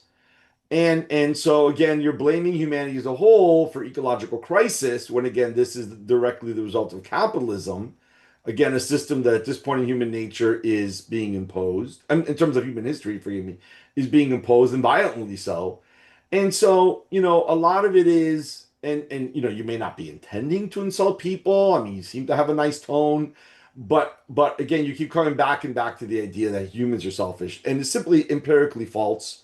And it's really, you're demeaning humans to serve an agenda that is unhinged, forgive me, in terms of this notion that we're supposed to submit to this sort of kind God, patriarchal notion of a God. And so, basically you're just adding to the oppression. And moreover, even to speak of it as patriarchy, again, that's just oppression of women. I have to wonder what you think of homosexuality in this context. So really the entire discourse, once you get beyond your soft tone, is really just you're preaching oppression, repression. You are, again, demonizing the species and saying we need the only real answers to submit to a fantasy God, and to give up whatever autonomy, critical thought that we have, because humans are fundamentally evil and selfish. Thank you, George. Now, obviously, I hope that everything you said about me and my approach is actually wrong. But well, those are your words. But aside from repeating everything I've just said, I'm not sure I could convince you otherwise in a few moments. And you're right. You did say something positive about me, and that was my tone. So my views are put forward in all friendliness towards humans and human nature and humanity. Not sure how else to put that, but all I could do is invite you at this point to have a look at the book. And in fact, that QR code would take you back to my website generally, and there's lots of other of my essays, articles, and reflections there. And I think if you that things like the the old omnipotent creator, patriarchal God, chuck them into the dustbin of history. I agree, as I said in my talk. Or you speak of him as father. Use the word father. Yeah, so that's how and children. That's how Jesus referred to him as father, and yes, I'm sure that part of Jesus' choice of father rather than mother, or for that matter, parent, was the patriarchal influence, culture of his day. Part of that, but nevertheless, I believe that Jesus is getting to a non-patriarchal thing there with a truly loving parent. And as I said in my talk, I highly recommend the parable of the prodigal son as a beautiful picture of this wonderful divine parent. Yes, in the parable of the prodigal son, it is a father, not a mother. But just if you can set that aside for the moment, have a look at the picture of God as a divine parent, obviously not a literal human father, not a bloke at all. If you can set that aside, you get this wonderful inspirational message about the God as a divine parent and the graciousness and kindness and love of the father in the story. Okay, so listen. All you're giving us is blind theology. I mean, the other issue I'm going to kindly put forward is that, I mean, if you're sitting here and coming to us and saying, my experience has led me to this broad conclusion that people are selfish. I mean, again, how does that not simply amount to a broad insight? And again, I want to stress, and I think Akiva noted this as well, there are mountains of academic research on this that, again, this is why, people that come to these meetings, right, I mean, fairly well educated, fairly well read, I mean, these things just amount to baseless insults, right? And then to turn to the idea, and your language is not escaping father, it's not escaping parent, right? I mean, again, forgive me, and I know this is not your intent, I'm assuming it's not your intent, but it's all very condescending. Thank you very, very much, sir. Thank you, George. Daniel, your turn.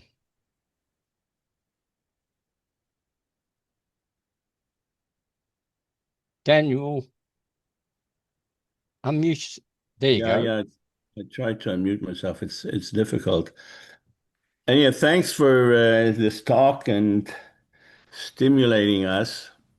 But I also have a lot of difficulties in your proposal and on so many levels. So, like what Akiva said, why do you pick on Jesus and use him as a model?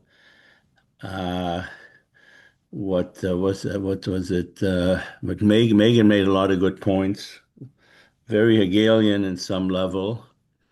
But I don't understand why I've never understood the concept of God as helping me understand any issue that I've ever asked and tried to understand. God never helped me understand any issue.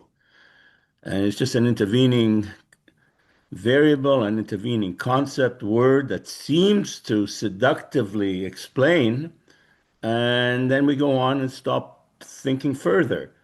And here's a typical example. But let me play in your ball game and play with the concept of God, okay? As if it explains something. So you have a parent has a baby is born, and what's the first thing that parents worry about is the welfare of the child. Totally selfless. And how do you explain that? Why would a parent naturally worry about the parent? You're born, they had their sex, they had their fun, they gave birth. What's impelling them to look after it? So the only explanation that I can come with, if I play your game, is that there's a God intervening, helping parents look after their children. So God, the caretaker. Okay, then the child grows up, And so the first model he has is actually selflessness.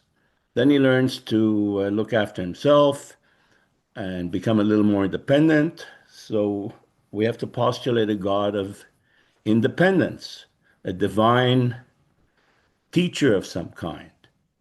Then he becomes social. He's involved in a larger society beyond the family. Still aspects of selflessness, aspects of selfishness, and there's a God that is a divine teacher. So we have a divine birther, we have a divine biologist, we have a divine teacher, we have a divine parent who helps him develop stage by stage. So for each stage, we have to invoke some God that intervenes, because I'm not satisfied with a total explanation of how we arrived at every stage of development. So I've got to introduce more and more gods. So that's my main problem with your thesis. So what have I learned by this parent God, which I don't understand? Again, as Akiva said, I understand why it has to be a Jesus model, but but let's not go there. So that's one of the main issues. How many gods do I need to explain it?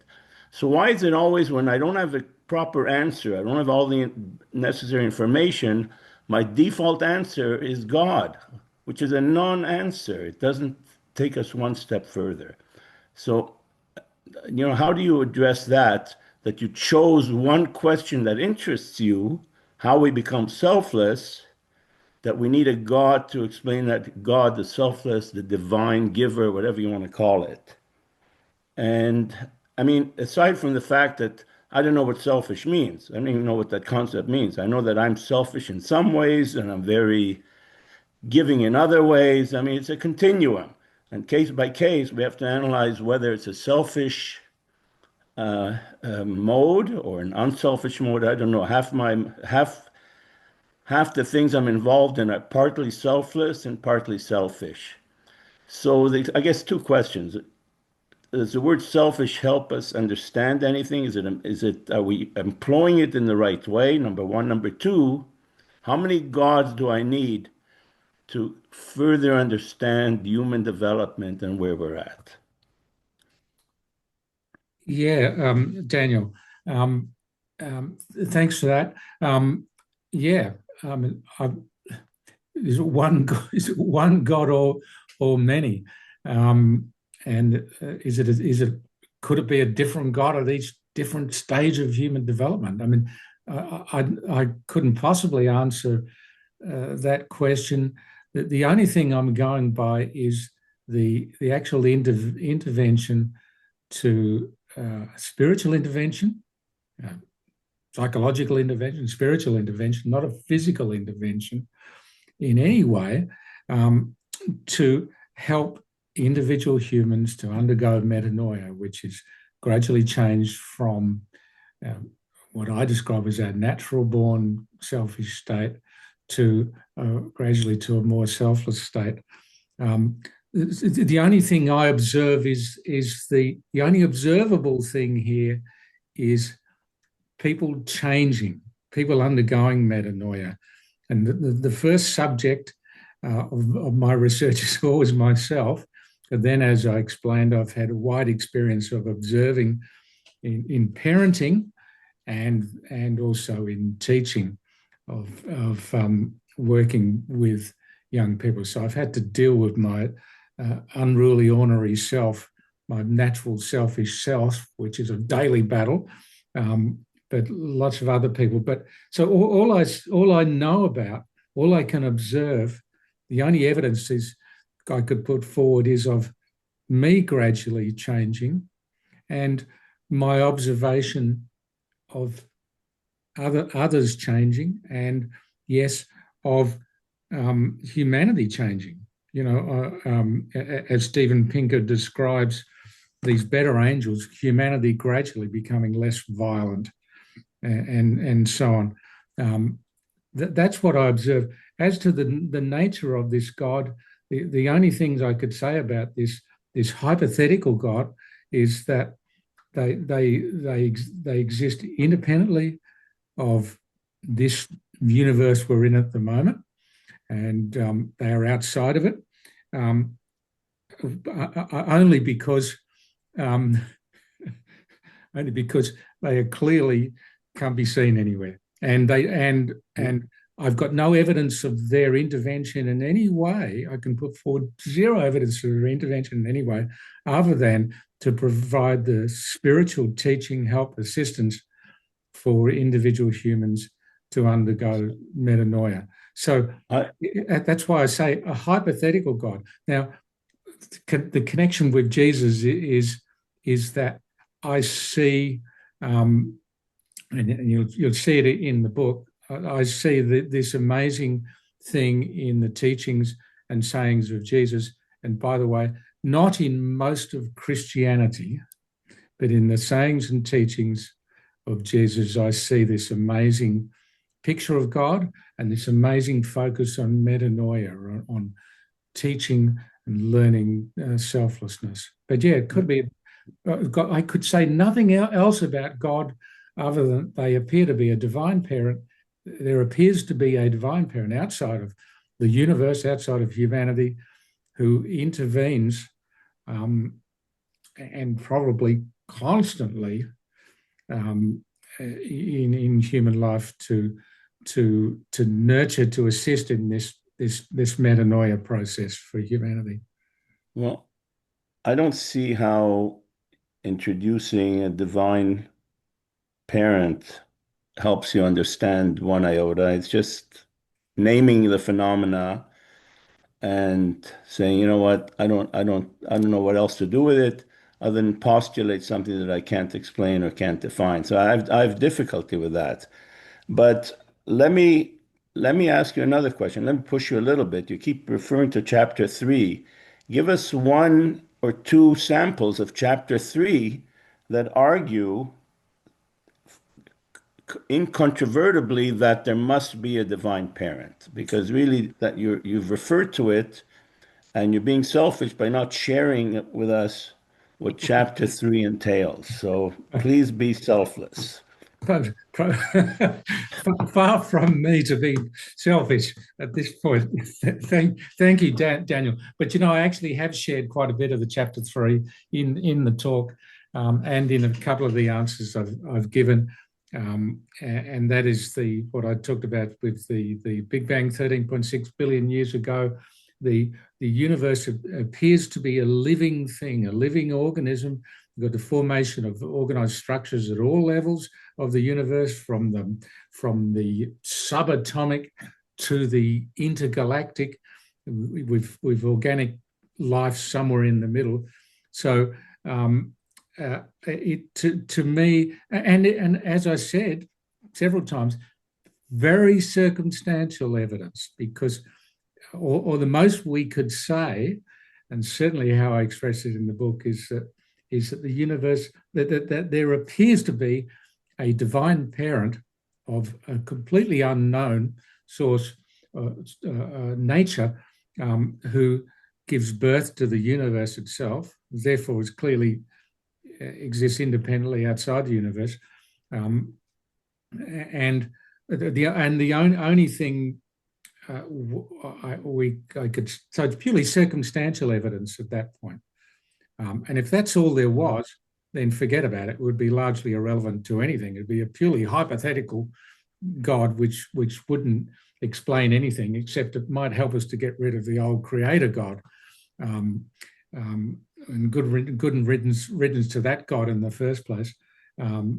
But yeah, so, but then I moved from that sort of circumstantial evidence of a divine parent to looking closely at the process of how individual humans, little children and so on, are able to undergo metanoia through outside intervention of their parents and so on. And then that brings me to the whole Jesus thing, looking at the gospel and Jesus' teachings and so on. So why can you not have a combination of a divine parent and a divine creator? Why are they mutually exclusive? That's what all my Christian friends say to me, Fergus, why do you have to keep building a wall between these two gods? Well, I don't think we need to build a wall. And in fact, that creator God simply doesn't exist. There's no evidence for that creator God. If someone wants to put forward some actual evidence for the creator God, then I'd love to hear it. But I think conversely, there is tons of hard, cold evidence, some of it circumstantial, as I've said, but otherwise tons of hard, cold evidence for the other God, the divine parent God, who, by the way, is so much nicer than the creator God. Thank God they exist and the other one doesn't. All right, thank you. I'll leave it at that. John, it's your turn. Thank you. My points are taken up a little, extending just as what's just been discussed.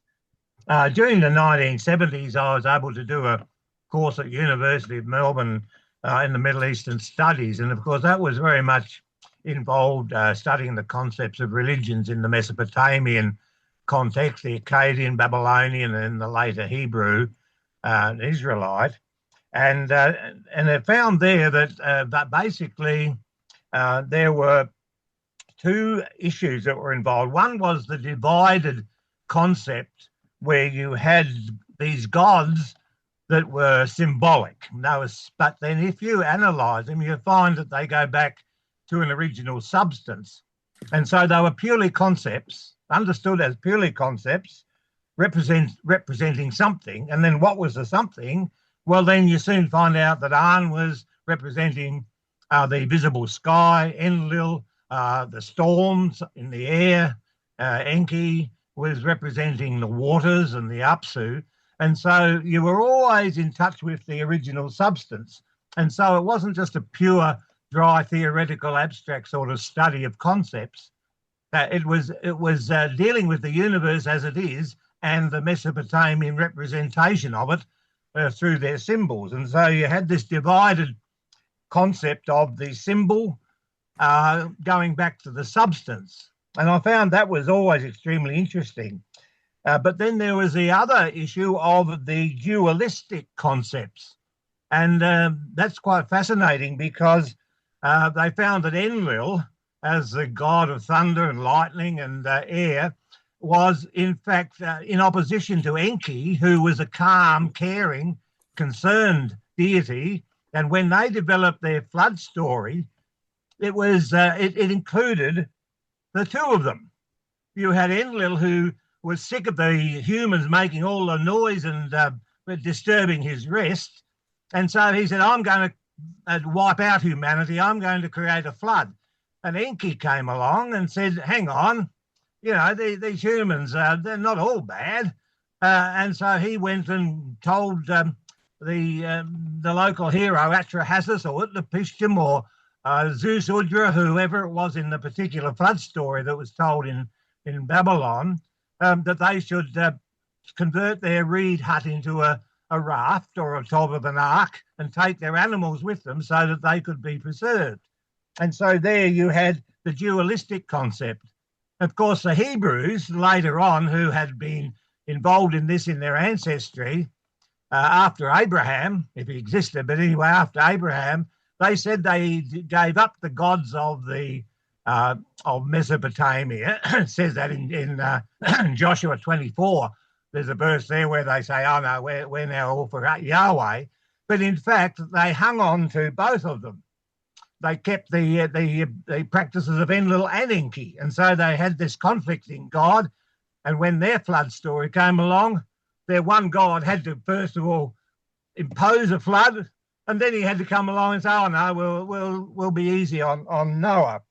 And but the interesting thing is that Enki developed into Aquarius, and in their sky story in the Garden of Eden, of course, Aquarius is right next to the Pegasus Square, which was representing the Garden of Eden, and so they had their Enki was in fact Aquarius, and so Yahweh was also an equivalent of Aquarius for them.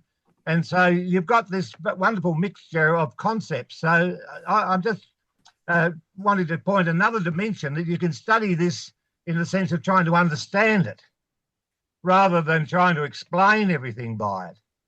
And if you try to understand it, some interesting things come out like this, and it certainly ends up with an interesting situation of the Jews that have adopted both Enki and Enlil, and they've got this complete paradox, which is always being criticised in the Bible, because you've got the God on the one hand committing genocide against Amalekites and Midianites or whoever that they were opposing. They were quite happy to follow God in obliterating everybody, but yet then you've got this God who's supposed to be a loving God, a father God, a parent God, the father in the sky sort of thing. So anyway, look, they're just a couple of points that I wanted to bring up. And the final one is that they operated on as above, so below. And so if something was happening on Earth, they felt it must be happening also amongst the constellations in the sky. And so they always had this parallel level of stories as well. And they were able to interrelate them. And I think that's another very important part that people have overlooked. But it's essential if you want to understand. That's called the Hermetic principle. As below, so above, and then as above, so below. Anyway, they're just a few points that I think should be made in a thing like this. Otherwise, we just get caught up in theological fun fights, and in the end, no one wins anything. Anyway, that's my contribution. Thank you, John. And my friend Norm Harble, who you may know, with a wonderful Lutheran name like Noack, Norm always keeps telling me there are not one but 7 gods in the Old Testament, and I can't remember the actual names of the 7 gods. But yes, all this stuff, the Mesopotamian gods, the gods of the ancient Hebrews, gods of Rome and Greece and so on, all over the world, were amazing human attempts to explain what was going on in the world and in their lives, and not a purely intellectual exercise by any stretch. They were interested in just coming up. It was a real existential imperative for humans to try and work out what was going on in the world, because most of the time, life was pretty bloody hard, difficult, and dangerous. And so they were looking for some sort of explanation or understanding of what was going on in the world and in their lives, and with a view to, if there was some sort of outside power or source out there, that they could get some help. Now, what they did in the process was to invent all sorts of gods in all sorts of forms, and all these gods reflected in some ways some real understanding of limited human understandings of what was going on in the world. But there was always looking for a god, typically who would be their god, who would do stuff for them to help them in their mostly pretty desperate situation in life. Now, what I'm saying is that you've got this human attempt to find God, or which I've described mostly as an invention, a projection of our egos.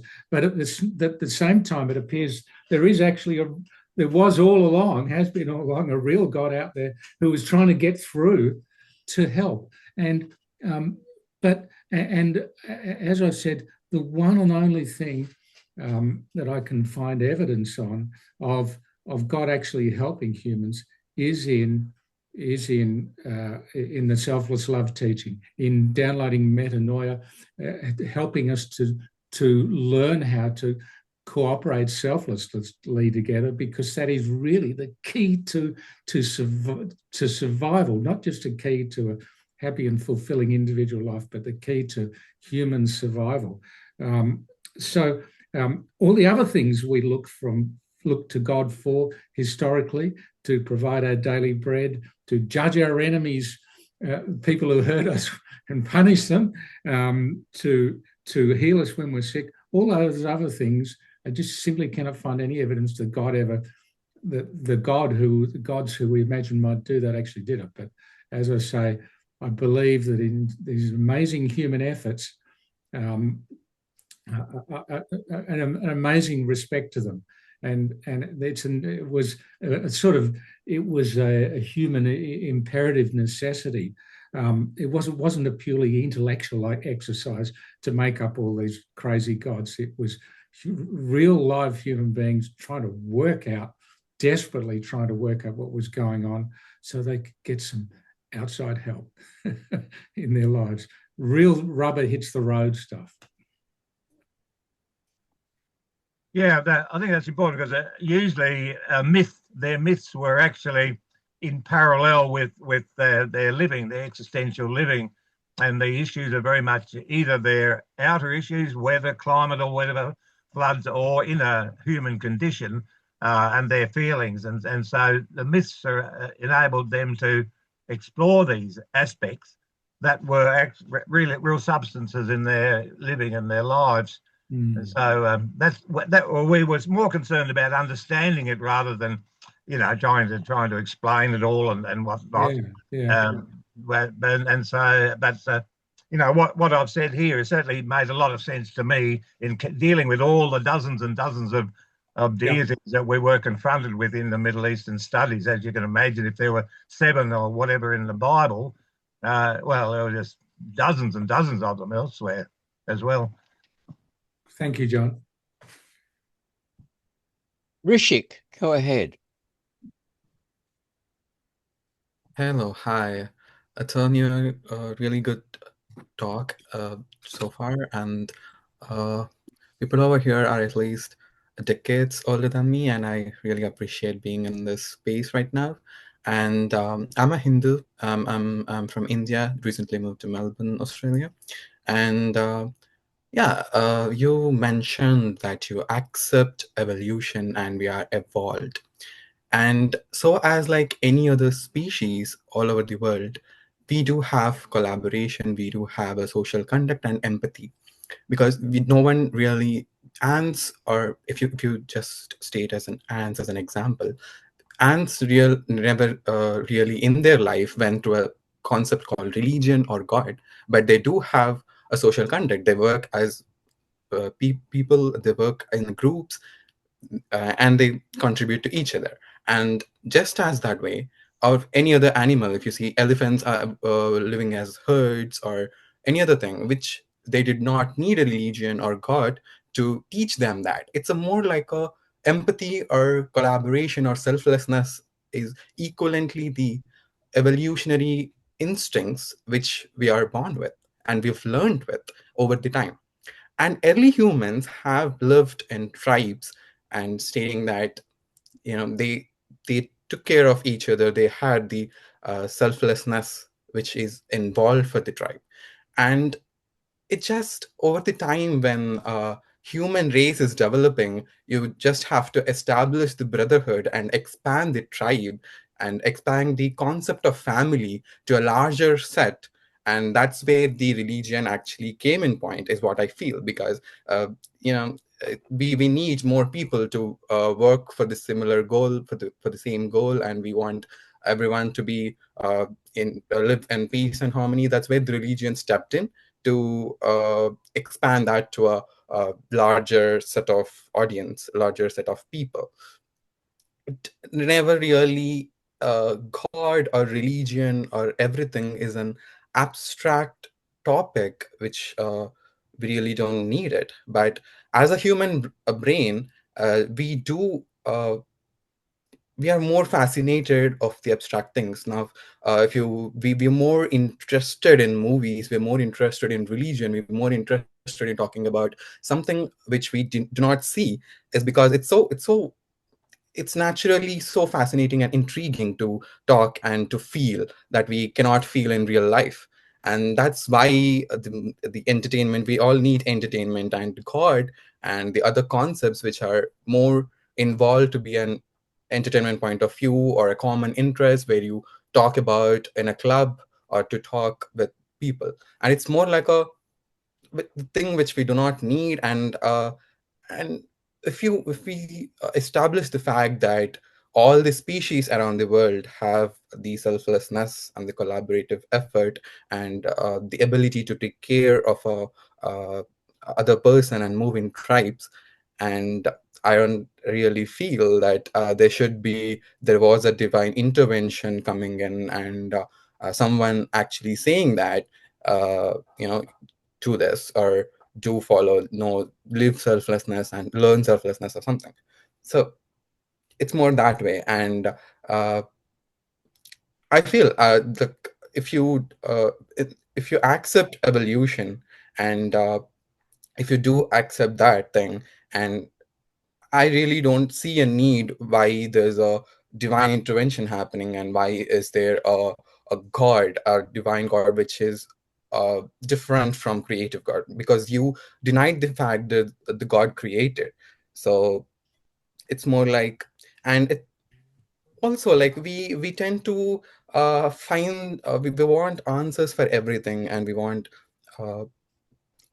to explain something, and God or anything that is abstract is a super equation, and everything that we want to blame on is given to God. I mean, if there's a tsunami and it killed hundreds of people, we just say it's an act of God.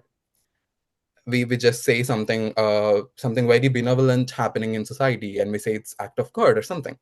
So it's a very fascinating abstract concept, saying that there's something, we want someone to take responsibility somewhere, because we want something, we want the completeness.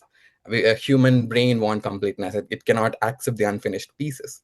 And yeah, I feel that, and that's my take on it. And I don't really agree with how the divine intervention happened, because there is no really opportunity to give that, because we all have our evolutionary instincts to stay collaborative, to stay selfless, and all of that. Thank you, Rishik, and so much good stuff in what you said, which I totally agree with. I do deal with the whole question of animal cooperation, and could that have evolved into, through natural evolutionary processes, involved in humans into human cooperation. And you'll find on my website a new essay called "It's All About the Metanoia," which deals at more length with this whole question of could humans have naturally evolved selflessness. In other words, naturally evolved the ability to selflessly or empathetically cooperate with each other. Now, just let me say a couple of things about it. It's obvious. It's obviously manifestly true that animal cooperation in animals, is the evolutionary precursor of human cooperation. And I'm sure there's tons of evidence for many of the instinctive human cooperative behaviors, like, for example, when a man and a woman give birth to a child, in that first flush of parenthood, there is an amazing burst of biological, instinctive, selfless love towards the child, which comes bursting out of their genes, out of their cells, so to speak. But what I want, and in other areas of human life, there would be lots of instinctive biological responses of cooperative responses which come from some sort of our evolutionary background. But I just say this, that there is a difference in degree, difference in kind, not just in degree, between human cooperation and animal cooperation, because Animal cooperation is non-conscious, instinctive, biologically based, whereas human cooperation is conscious, intentional, psychologically based. So the two things are actually different in kind. And the example I often give is back to the mother and father with a newborn child. Those wonderful maternal and paternal instincts, biological instincts, will only get the parents so far with the little child. And in fact, they won't get the parents past the first sleepless night when the child won't feed and wants to cry all night. It's then they'll have to start drawing on reserves of human cooperation or human selflessness, and that their instinctive responses will not be enough for that. So they need to withdraw on the reserves of selflessness which they built up in their lives, which probably, as I've described, comes from their parents, teaching them and modelling it. So quickly, so animal cooperation, yes, it definitely feeds into human cooperation in an important way. But human cooperation, as I've described it, is a different kind of thing because it's conscious, intentional, psychologically based. And my whole argument, as I presented in the talk and in the book and so on, and in that essay I referred to on my website, it's all about the metanoia.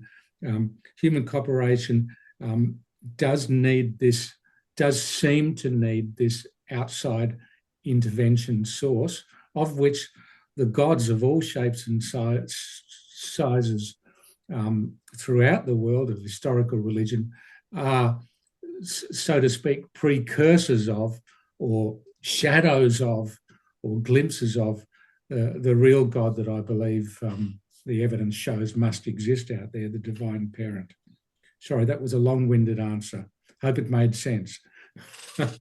I mean, yeah, but it's something that when you date back evolution, like the day the Homo sapiens have evolved out from their early ancestors and they started moving that way, it's more like they are moving in a herd and they're moving in a place where there's a survival of the fittest, and there's moving that way, and suddenly we wanted to renounce the rules and say that it's the survival of the weakest too, and the religion step in because it's more like the voice of the weak. Yes. Yeah. So it's more like now the numbers are more. Now we want a very abstract concept saying that. I mean, if you see, we do have certain level of empathy. I mean, it's relatively more of a degree when it comes to a family member than a person, a complete outsider. Do you agree with me here? Yeah. And then I mean, we certainly needed that concept to spread to the masses and to create a brotherhood in the world, saying, the next person sitting to you is also your family, and you should show the same empathy towards them and have the same social conduct in there. So, yeah, it's more like a concept that actually has extended to a different to a larger thing, rather than there's something of a divine intervention, is what I feel. And spot on. And so the origin of religion, in many ways, and this is Durkheim's theory, sociological theory, the origin of religions was for human groups to learn together how to take care of the weak. Right, to build a community which took care of the poor and weak and didn't exploit them. But of course, historically, what typically happens with religions, and all religions and Christianity is as guilty of this as well. Historically, religions morph into social institutions which typically do a lot more of taking care of the interests of the strong and powerful rather than the weak. And you know, I'm in saying that, I'm presenting a big critique of Christianity. As somebody asked me previously, I do identify as a Christian. I'm a Uniting Church. That's a method, like the Methodist Church member. But so it's a big critique of Christianity as well. That at the core of Christianity, you do have the gospel, you do have Jesus, and certainly no one would claim that Jesus was about taking care of the strong and powerful. He was the amazing champion of the poor and the weak. But yes, the religion that his followers seem to have created historically since then, and the Apostle Paul, who was the first great theologian of Christianity, seems to be where this all began. The Christianity has turned into an social institution, which has had a very checkered history, and it's more commonly backed the rich and powerful than it has backed the poor and weak. Thank you. Stephen, go ahead. I thoroughly agree with you that our basic nature is selfish, and that's how we grow as children, because unless we were selfish, we wouldn't, unless we were self-absorbed as children, we wouldn't grow. And of course, as an adult, to be social, to some degree, we have to override that and develop an interest in others. Yeah. An interest in the well-being of others. Otherwise, you don't have a successful community, do you? Yeah. You're dead on the first day. Yeah. Dead on arrival. Yeah. Now, you seem to be proposing you can expand that beyond the successful community to larger entities and even to the whole human race. Yeah. Dare I use that Sternerite wicked word. But, and this is a problem, I think there's a program in us for our further evolution, whether it's by accident or not, that once we reach a certain type of peak in community, that in order for evolution to be ongoing and not be static, we split apart and fight each other for domination. I mean, that's the probably a bit of the story of the Tower of Babel, isn't it? The metaphoric story there. Now, an excellent example, a beautiful example, of course, is the USA, which, for the most part, cooperated for successfully since the Civil War. But now it has no challenges. It's a peak power. And now the good people of the USA have decided one half doesn't like the other and wishes to obliterate the other. And both sides are like that. And so you might have this grand vision, which we do know will work on the smaller scale for a while until it doesn't work anymore. You want to expand this grand vision. Well, I suppose humanity would unite if they had a real enemy, like the flying saucer people come to attack us or something. Purely out of self-interest, we have to cooperate in order to survive against an objective, easily discernible opponent. Something we can clearly see, and I make that proviso. So I'm just wondering what you think about, Program Z, which says once we've grown to that certain level of the grand cooperation, that we split into different factions and then fight each other for dominance has been part of our program. Yeah, it's amazing. And when you look at human history, it's a constant sort of cycle, isn't it, of things improving. You know, maybe we had amazing hope when at the fall of the Berlin Wall, collapse of the Soviet Union, and so on. And then proceeded to screw it up. Yeah, and then a bit later it was the Arab Spring, which seemed to hold out such great promise. So yeah, and it seems to be, you know, one step forward, maybe how many steps back? It's and where is it going?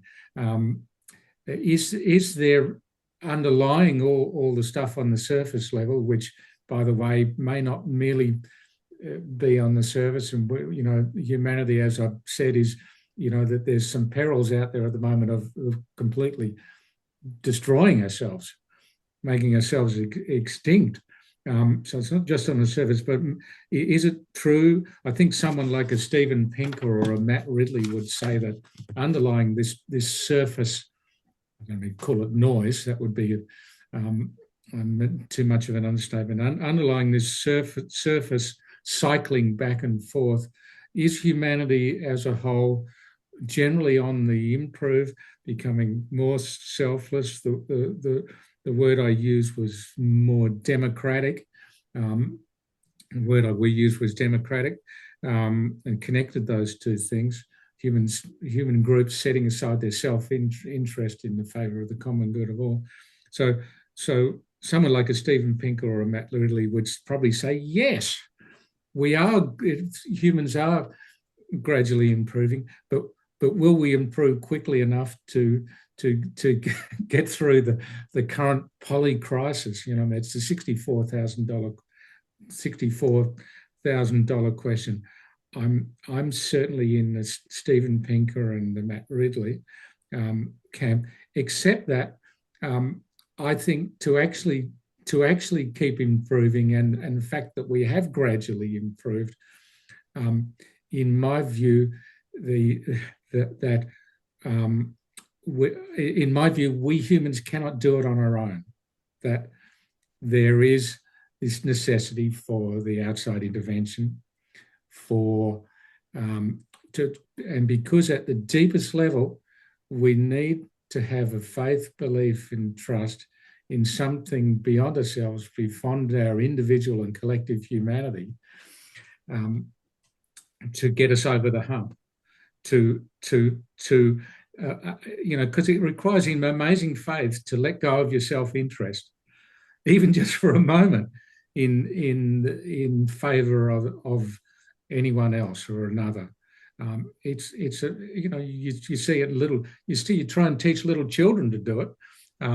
They'd do anything to avoid taking turns. They'd chuck a tantrum, they go and sulk for a week, they'd do anything, they'd cut the leg off rather than, but eventually as the parents go to work with their amazing sort of loving persistence, and eventually, and then at a certain key point, the child is able to turn it around and trust their parent, that even though it doesn't make any sense to give the other person a turn or to share with them, even though it doesn't make any sense whatsoever, I'm going to give it a crack and see what happens. I'm going to trust, believe, have faith in them. So as for the little child, you know, I believe that, and I said this in a sermon last week, the little child is a microcosm of humanity as a whole. The little child with their parent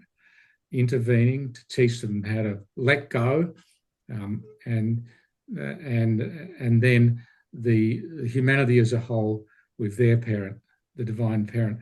And God help us, if I may put it that way, if there is no God out there, if this God isn't out there, then I think we're all ruined. We'll all be ruined, as Hanrahan used to say.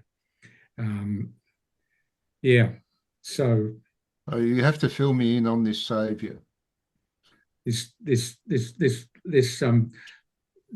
divine parent, selfless love teaching God, you know, and the most amazing picture of it is something that we can experience any day of the week. And I referred to the amazing parable of the prodigal son. but the much more ready to hand picture is us as parents, or I'm a grandparent now, dealing with our little ones. We don't always get it right, obviously, but we can see the moments. We know the moments in which we've really got to be the parent or grandparent that they need for this tricky part of their life, and we can observe other parents. So it's in parenting, and I've spent a lifetime being a secondary teacher and observing teenagers, learning, dealing with them. So I think there's, to get pictures of what this divine parent is really, really like, I think there's plenty of, we can observe at any moment, any day of the week almost. So there's plenty to draw on to build up a picture of what that divine parent's like. That saviour, as you, the one who saves us from ourselves, just like parents save their little children from their parents, saves their little children from themselves any day of the week, every day of the week. Thank you. Les, go ahead. Oh, thanks. So I want to just bring up two things quickly and then get to the main thing. Hearing you talk about we've got to adopt this father, hearing you speak really brought up within me some philosophical moral objections. The philosophical objection, okay, Jesus, the Father through Jesus tells you X. Well, I'm thinking I'm an adult reasoning human being. Why ought I do X? And then Jesus, channeling the Father, says, because he's the Father. Well, I'm an autonomous, intelligent human being. So this whole approach that we've got to listen to the Father will straighten us out. It's relapsing me back to an infantile stage, treating us literally like infants who have to be dictated to. And it reminds me of the divine command theory in ethics. Do X because X says so. So I'll leave that aside. I'm hoping we can pick that psychological, philosophical, moral question later, because I want to get to the main thing, and that is picking up on what Rishak was talking about. Human beings are what biologists call a prosocial or a eusocial species. And you're saying, yes, but the altruistic behavior of our species is not just of a different value, but it's of a different kind. And there I really want to push back, because I think when you look at the behavior of, say, bonobo apes or of dolphins, they're prosocial species, but they're not completely driven by instinct. So when you're completely driven by instinct, you don't have a behavioral repertoire. You can't adjust your behavior to different environmental conditions and learn from the environment. And that's what bonobo apes do, and that's what dolphins do, very intelligent species. So that's one thing I really want to question, that it's not really a difference in kind, it's a difference in degree. Now, the second thing about us being naturally selfish, I want to suggest you're misreading evolutionary theory. So I want to pick up on your argument that we know that we are naturally selfish because we have to be taught by parents. It's the parent argument. We have to be taught by parents not to be selfish. And I think that's a misreading. And I'll give you two examples. The first one is height. If you don't give enough food to someone, instead of them growing to their natural height of, say, 5.5 feet, they might just grow to 4 feet. They're very stunted in their growth. Now, when we do that to a human being, we don't provide the proper environmental stimulus. We don't say that that person doesn't have a natural ability to grow to 5.5 feet. So this illustrates that for what we call the phenotype, the actual display of a member of a species depends on an interplay of the genetic capacities and the environment, an interplay. And if you don't provide the proper normal environment, it's not going to develop to its full genetic capacity. So I gave the example of height. We don't say a person is naturally 4 feet high. They don't have a natural ability to grow to 5 feet because they need parents and other people to feed them. Second example, which is more cultural, is language.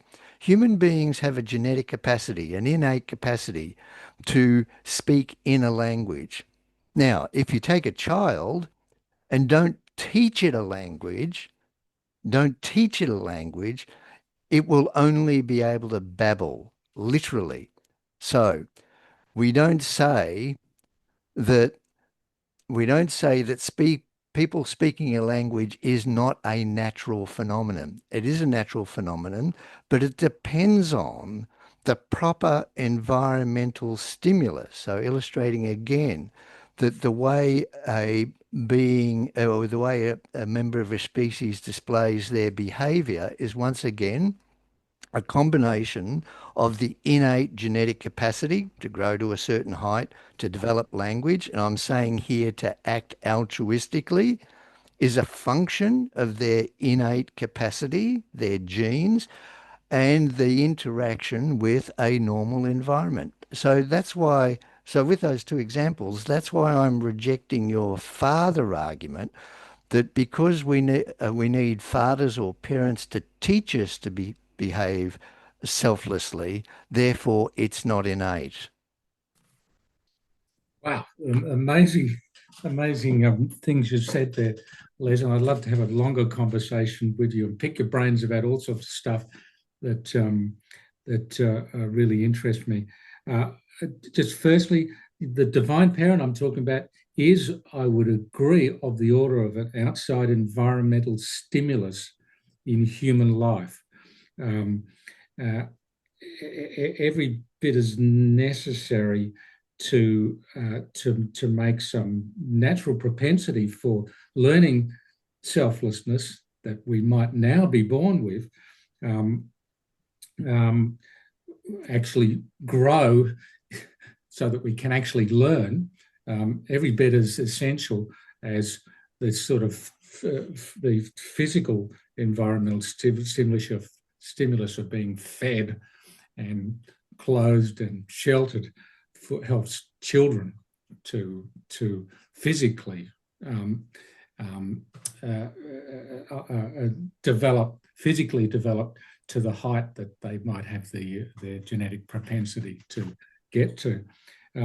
So yes, of the order of outside environmental stimulus, this divine parent God. But back to the bonobo apes, definitely I probably wouldn't say it of ants and bees, but I would say it of closer evolutionary precursor species to Homo sapiens. They do show some real degree, limited, I think essentially limited, whereas in humans it's virtually unlimited. They do some limited degree of actual real, not merely or purely instinctive cooperation. And at the same time, the other thing in which what's driving that, I think, is the early beginnings of the appearance of self-consciousness in those precursor species. I think that humans actually max out on it. It becomes as I described it, our evolutionary X factor, self-consciousness. So with humans, we seem to break through to full self-consciousness, but certainly particularly in a closer precursor species, there's certainly clearer evidence of self-consciousness, which then feeds into the possibility of selfless, actual real altruistic behavior, and not just instinctive cooperation. So I think I'm agreeing on most of those points, but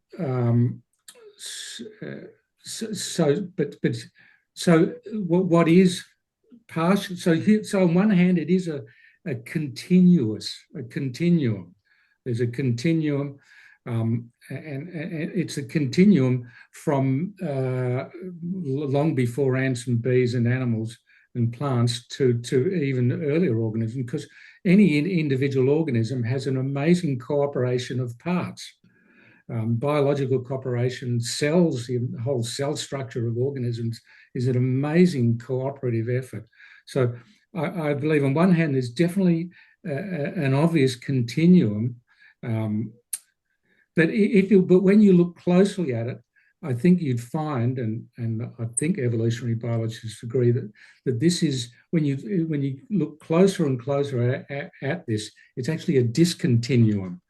It's a series of leaps, of discontinuities, so that from species to species, from the original early organisms to plants and animals sort of separating off and so on, then to animals, and then to what we call the higher animals, and ultimately to Homo sapiens.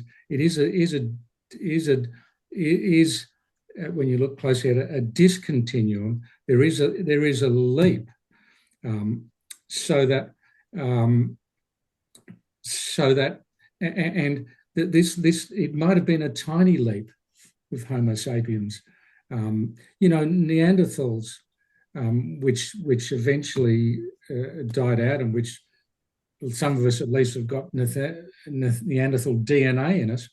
The latest theories seem to say that the success of Homo sapiens was its ability to form larger cooperative groups. In other words, as I'm saying, a greater degree of intentional selflessness. So a discontinuum, a series in the fine-grained point, a continuum of discontinuities leading to Homo sapiens. But once Homo sapiens get to this point, everything seems to be fine and dandy, and that I don't see any evidence of any intervention by anyone or anything in organic evolution up to that point. Maybe there's evidence there, but I don't see any of it. And as I say, I don't see any evidence of a creator creating any of this.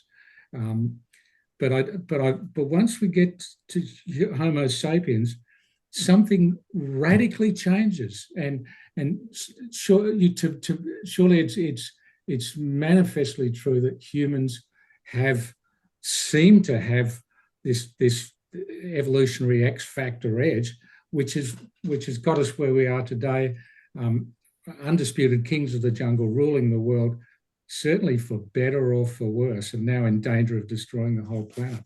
So I think there is a discontinuity between, on one hand, there seems to be a discontinuity between all life that's come before, all organic life, and Homo sapiens now, a discontinuity which is incredibly problematic for us, and which seems to have the only solution to it. I mean, I guess if there's a divine parent out there, the divine parent might have said, bad luck, destroy yourselves, that's not my problem. But it seems that it hasn't been the case, and there has been an intervention going on. Anyway, that's a rather long-winded answer again. I hope it made sense. Thanks, Fergus. I'll just make one quick point. So there's certainly a discontinuity, say, in the cognitive capacity of Homo sapiens compared with, say, the most intelligent ape or the most intelligent whale or dolphin.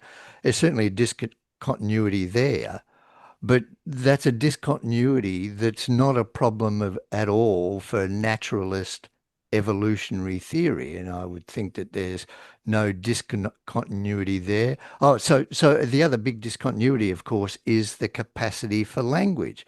Now, there is a rudimentary language in, say, monkeys where they give signals, calls, and birds as well. But they don't have, obviously, they don't have the kind of language capacity that we have. So there's another discontinuity. But both of those discontinuities, capacity for language and cognitive capacity, both of those capacities, I don't see as a problem at all for naturalist evolutionary theory, and certainly not any kind of discontinuity that I think we need to postulate some supernatural father. That only brings in even more that only brings in, for me, that only brings in more problems that need to be solved, rather than just sticking with a naturalist evolutionary theory that's been in good stead since Darwin and the development of genetic theory. I'm not, it's a total agreement, but I'm not threatening or saying anything against Darwinism. I'm a huge fan of Darwinism. I'm a Darwinist to the core. But I don't think these discontinuities are problematic for evolutionary theory at all. But they certainly are problematic for us real live human beings and for human society. And they're existential threats. So not just existential threats now at this particular point in time in the early 20th century, but they've always been existential. We've always been in danger of complete self-destructing, wiping ourselves off the planet. The amazing thing is that we haven't done it yet. I mean, my you know what my answer to that is, obviously. Anyway, thank you. Thanks, Fergus. Les. Yeah, Mark, go ahead. It's your turn. Yeah, well, as usual, or as happens all too often, Les has stolen my thunder. I have to think of something else to ask now. No, I mean, I was just going to say something like, Fergus, if we're able to learn it from Einstein or from anybody, if we're able to learn it from God or anything, we're able to learn it. We're able to learn it without God or without Einstein. You know, we have that capacity. Anyways, Les has already did all that. So,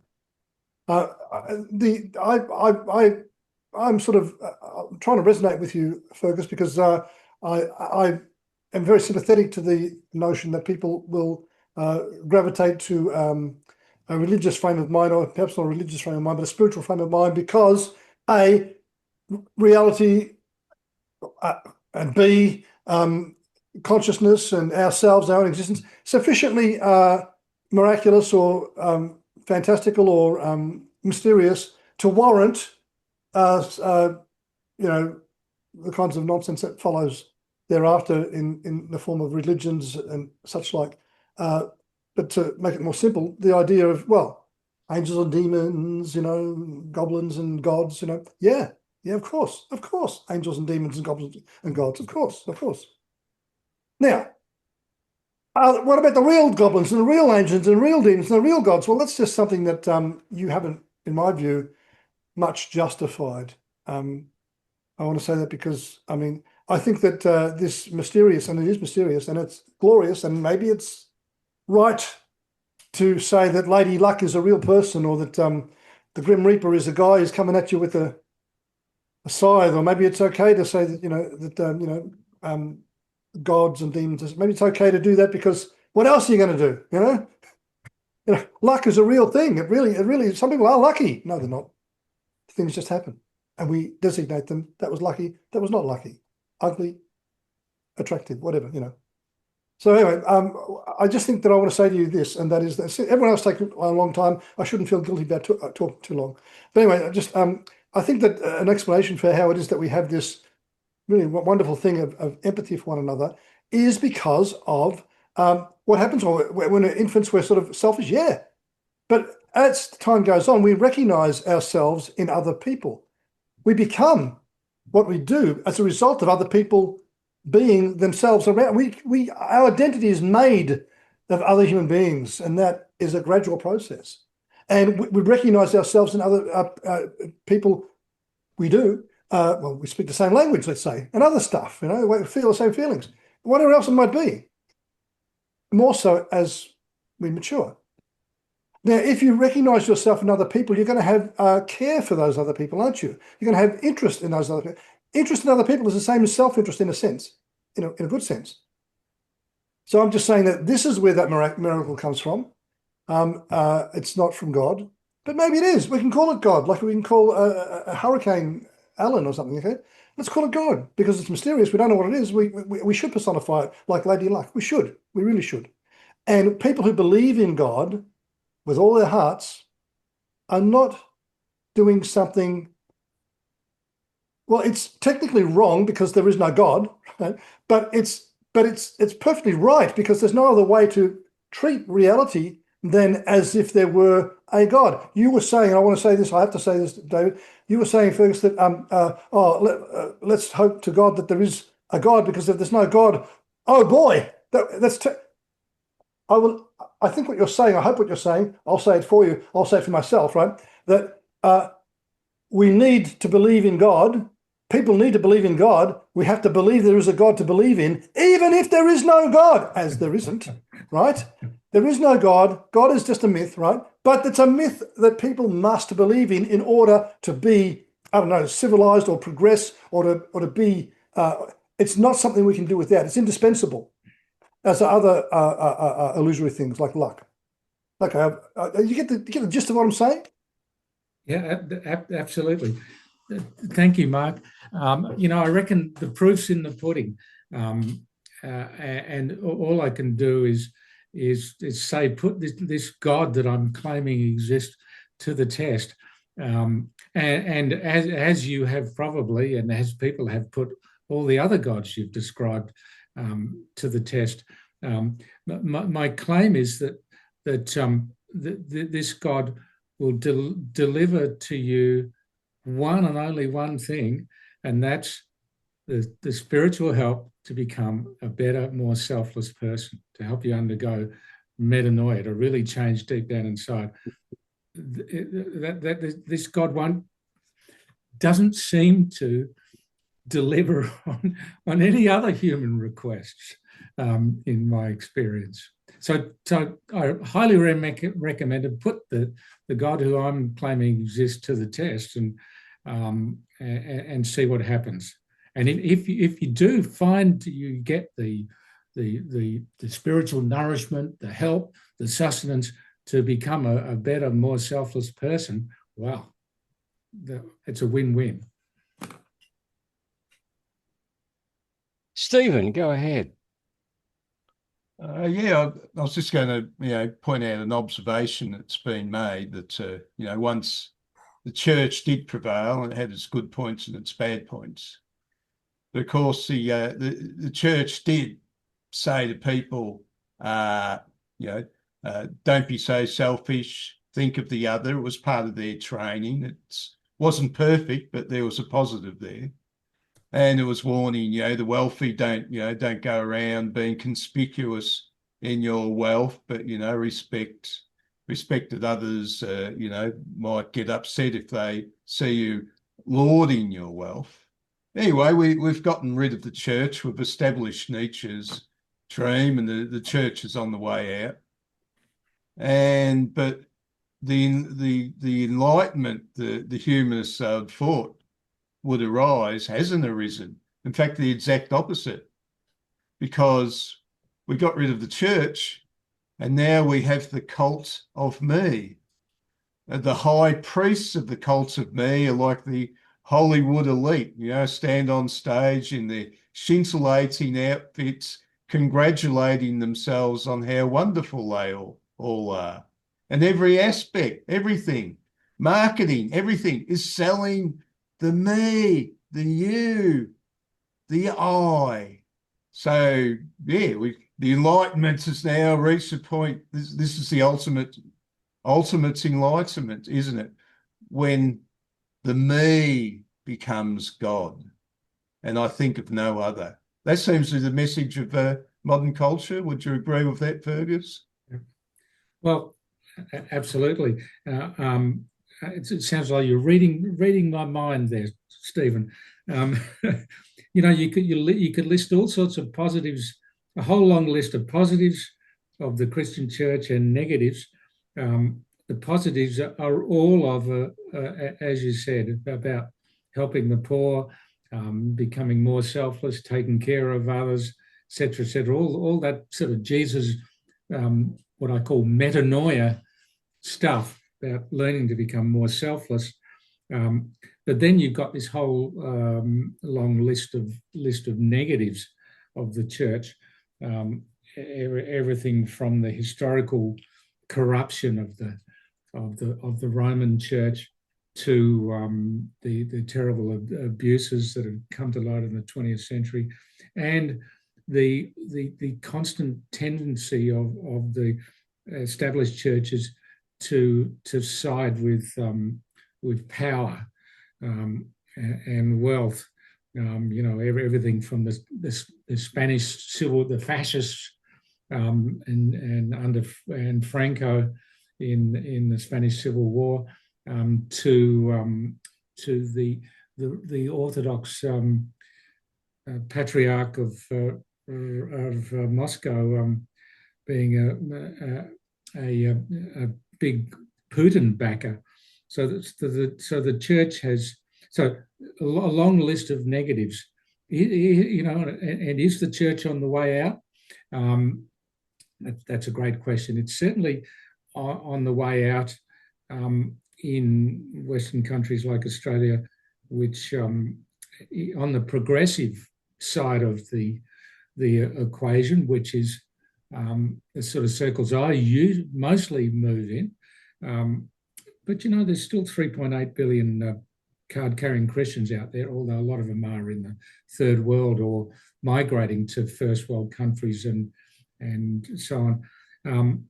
But be that as it may, the church positives are all that stuff, and that's the key stuff about.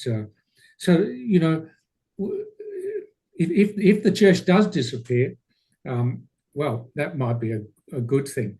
But obviously, what I'd say we would be not a good thing to disappear is the gospel, the teachings of Jesus, the real and the God that now, of course, the God that I'm claiming exists doesn't depend on us believing in them for their existence, obviously, or otherwise. It's a great question about the church, and I'm never quite sure what I'm saying about the church.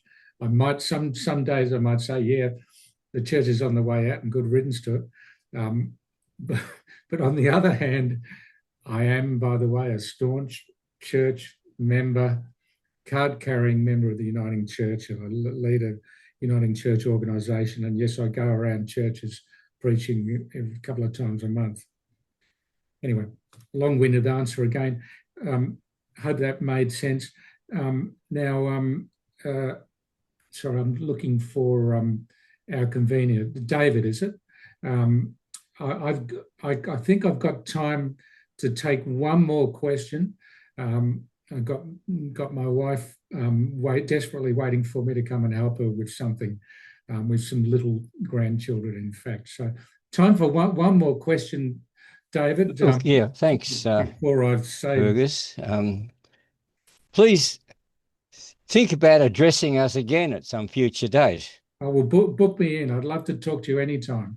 Yeah, okay. I'll email you about it. Email me some possible dates.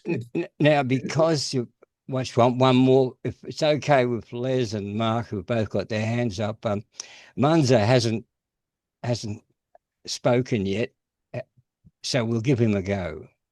Go ahead, Munza. Hello, everybody. Hello. So I'm traveling right now. I am overseas in Asia Pacific, but it's a very interesting conversation here. Can everybody hear me okay? Yep. Loud and clear. Yeah. It's my passion and interest of critical thinking, coming one step closer to the truth. And I love these topics, what you folks are doing here. And my comment or my thing is that I think people make a mistake, which is language in the definition of word, whether we're talking about the God or anything else. We have to first define the thing in a sentence. Every word has to be defined. Or implicitly, if we are expecting to have a common understanding of the meaning and the definition, precise definition of every word used in a sentence or a paragraph, then it's okay. We don't have to redefine over and over again the same word. But over a period of time, thousands of years, meaning of words has changed and evolved. And when you are discussing things, sometimes for our convenience, we redefine those words to get ourselves out of the corner when our back is against the wall, because our false understanding, then we change the meaning of the words. For example, the word God, when they say, problem arises when you define the God. If you say, well, whatever created this solar system or galaxies or constellation, that's God. All right, that's fine. It started from Big Bang. You want to call Big Bang God? I have no problem. But when you attach that to, but that's not the definition of God. That's too simple. Problem starts, people have implicitly specific meaning of God. Critical attributes, which are God is almighty. That's not good enough. I have no problem with that. But at the same time, when it says God is all loving, now I got a problem. Or if they say God is all loving, but they did not say anything about almighty, I have no problem. But the moment they say both, I have a problem. There's a contradiction there. Unless all loving, they change the meaning of the word all, change the meaning of loving. So a chain is as strong as its weakest link. And people uses this crutch to protect their or maintain their cognitive consonance. They cannot take cognitive dissonance. They cannot overcome. Similarly, other critical characteristics of God is not only all powerful and all loving, he's omniscient, he's omnipotent, and there are many other critical characteristics. And that's when the problem arises. Otherwise, you can use the word God and don't define it. Say, just I believe some God. If you don't define it, then we are not communicating. And that's what the problem. All right. So I will stop there. I want to hear other people's opinion about what I said. The language problem and definition problem, changing the meaning of the word problems in our sequential logical conclusion. And when you use the word faith, faith implies, does not need any evidence. Otherwise, I will say conclusion with a rational, logical conclusion. And belief is just idea exists in my brain. But how did it get there? It has a two paths. One, faith, which is the back door from our brain. And other path is the prefrontal cortex, with filtering from reason and logic. That from there comes conclusion. If it comes from the back door, no evidence required. It's just faith-based. And if it exists in our brain, we use the word belief. It existed. But more important is that how did it get there in my brain? Is it by childhood brainwashing? Then it's a faith-based.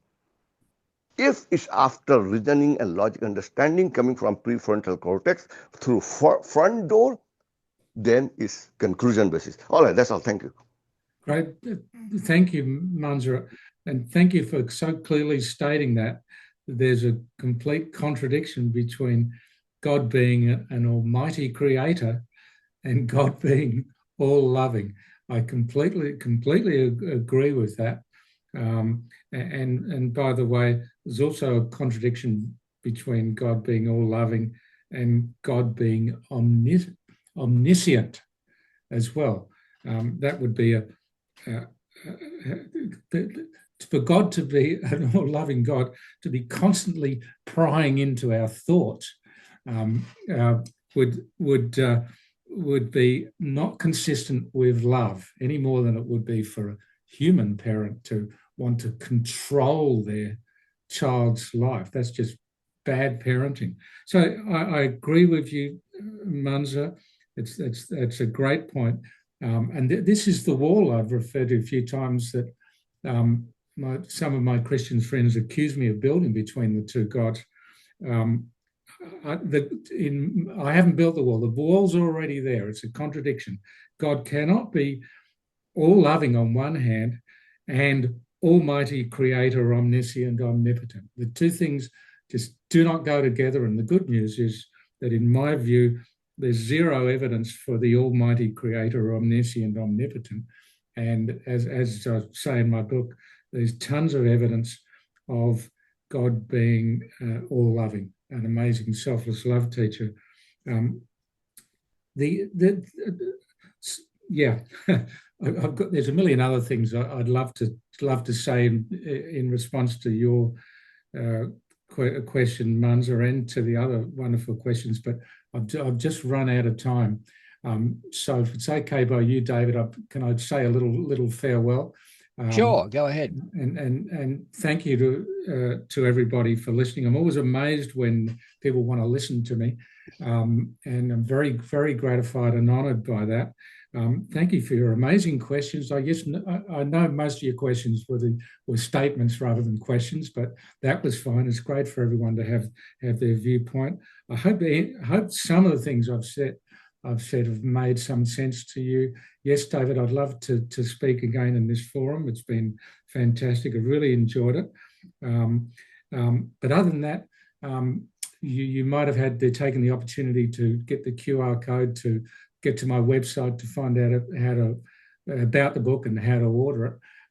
Otherwise, if you Google my name, Fergus McGinley, as you can guess, there is no other Fergus McGinleys on the planet that I know of. So if you Google my name, you will find me, links to my website and to other videos and other publications and so on. So feel free to contact me that way. And if you go to my website, you can send me an email through the website. If you want to continue any discussions, but otherwise, feel free to buy the book. I'd love you to read it, and to look forward to the opportunity, David and everybody, of talking to you again. Thank you. Yep. Thank you for being in the hot seat for 3 hours. Yeah. Thank you. Well, we'll let you go. Okie doke. Okay. Fare thee well.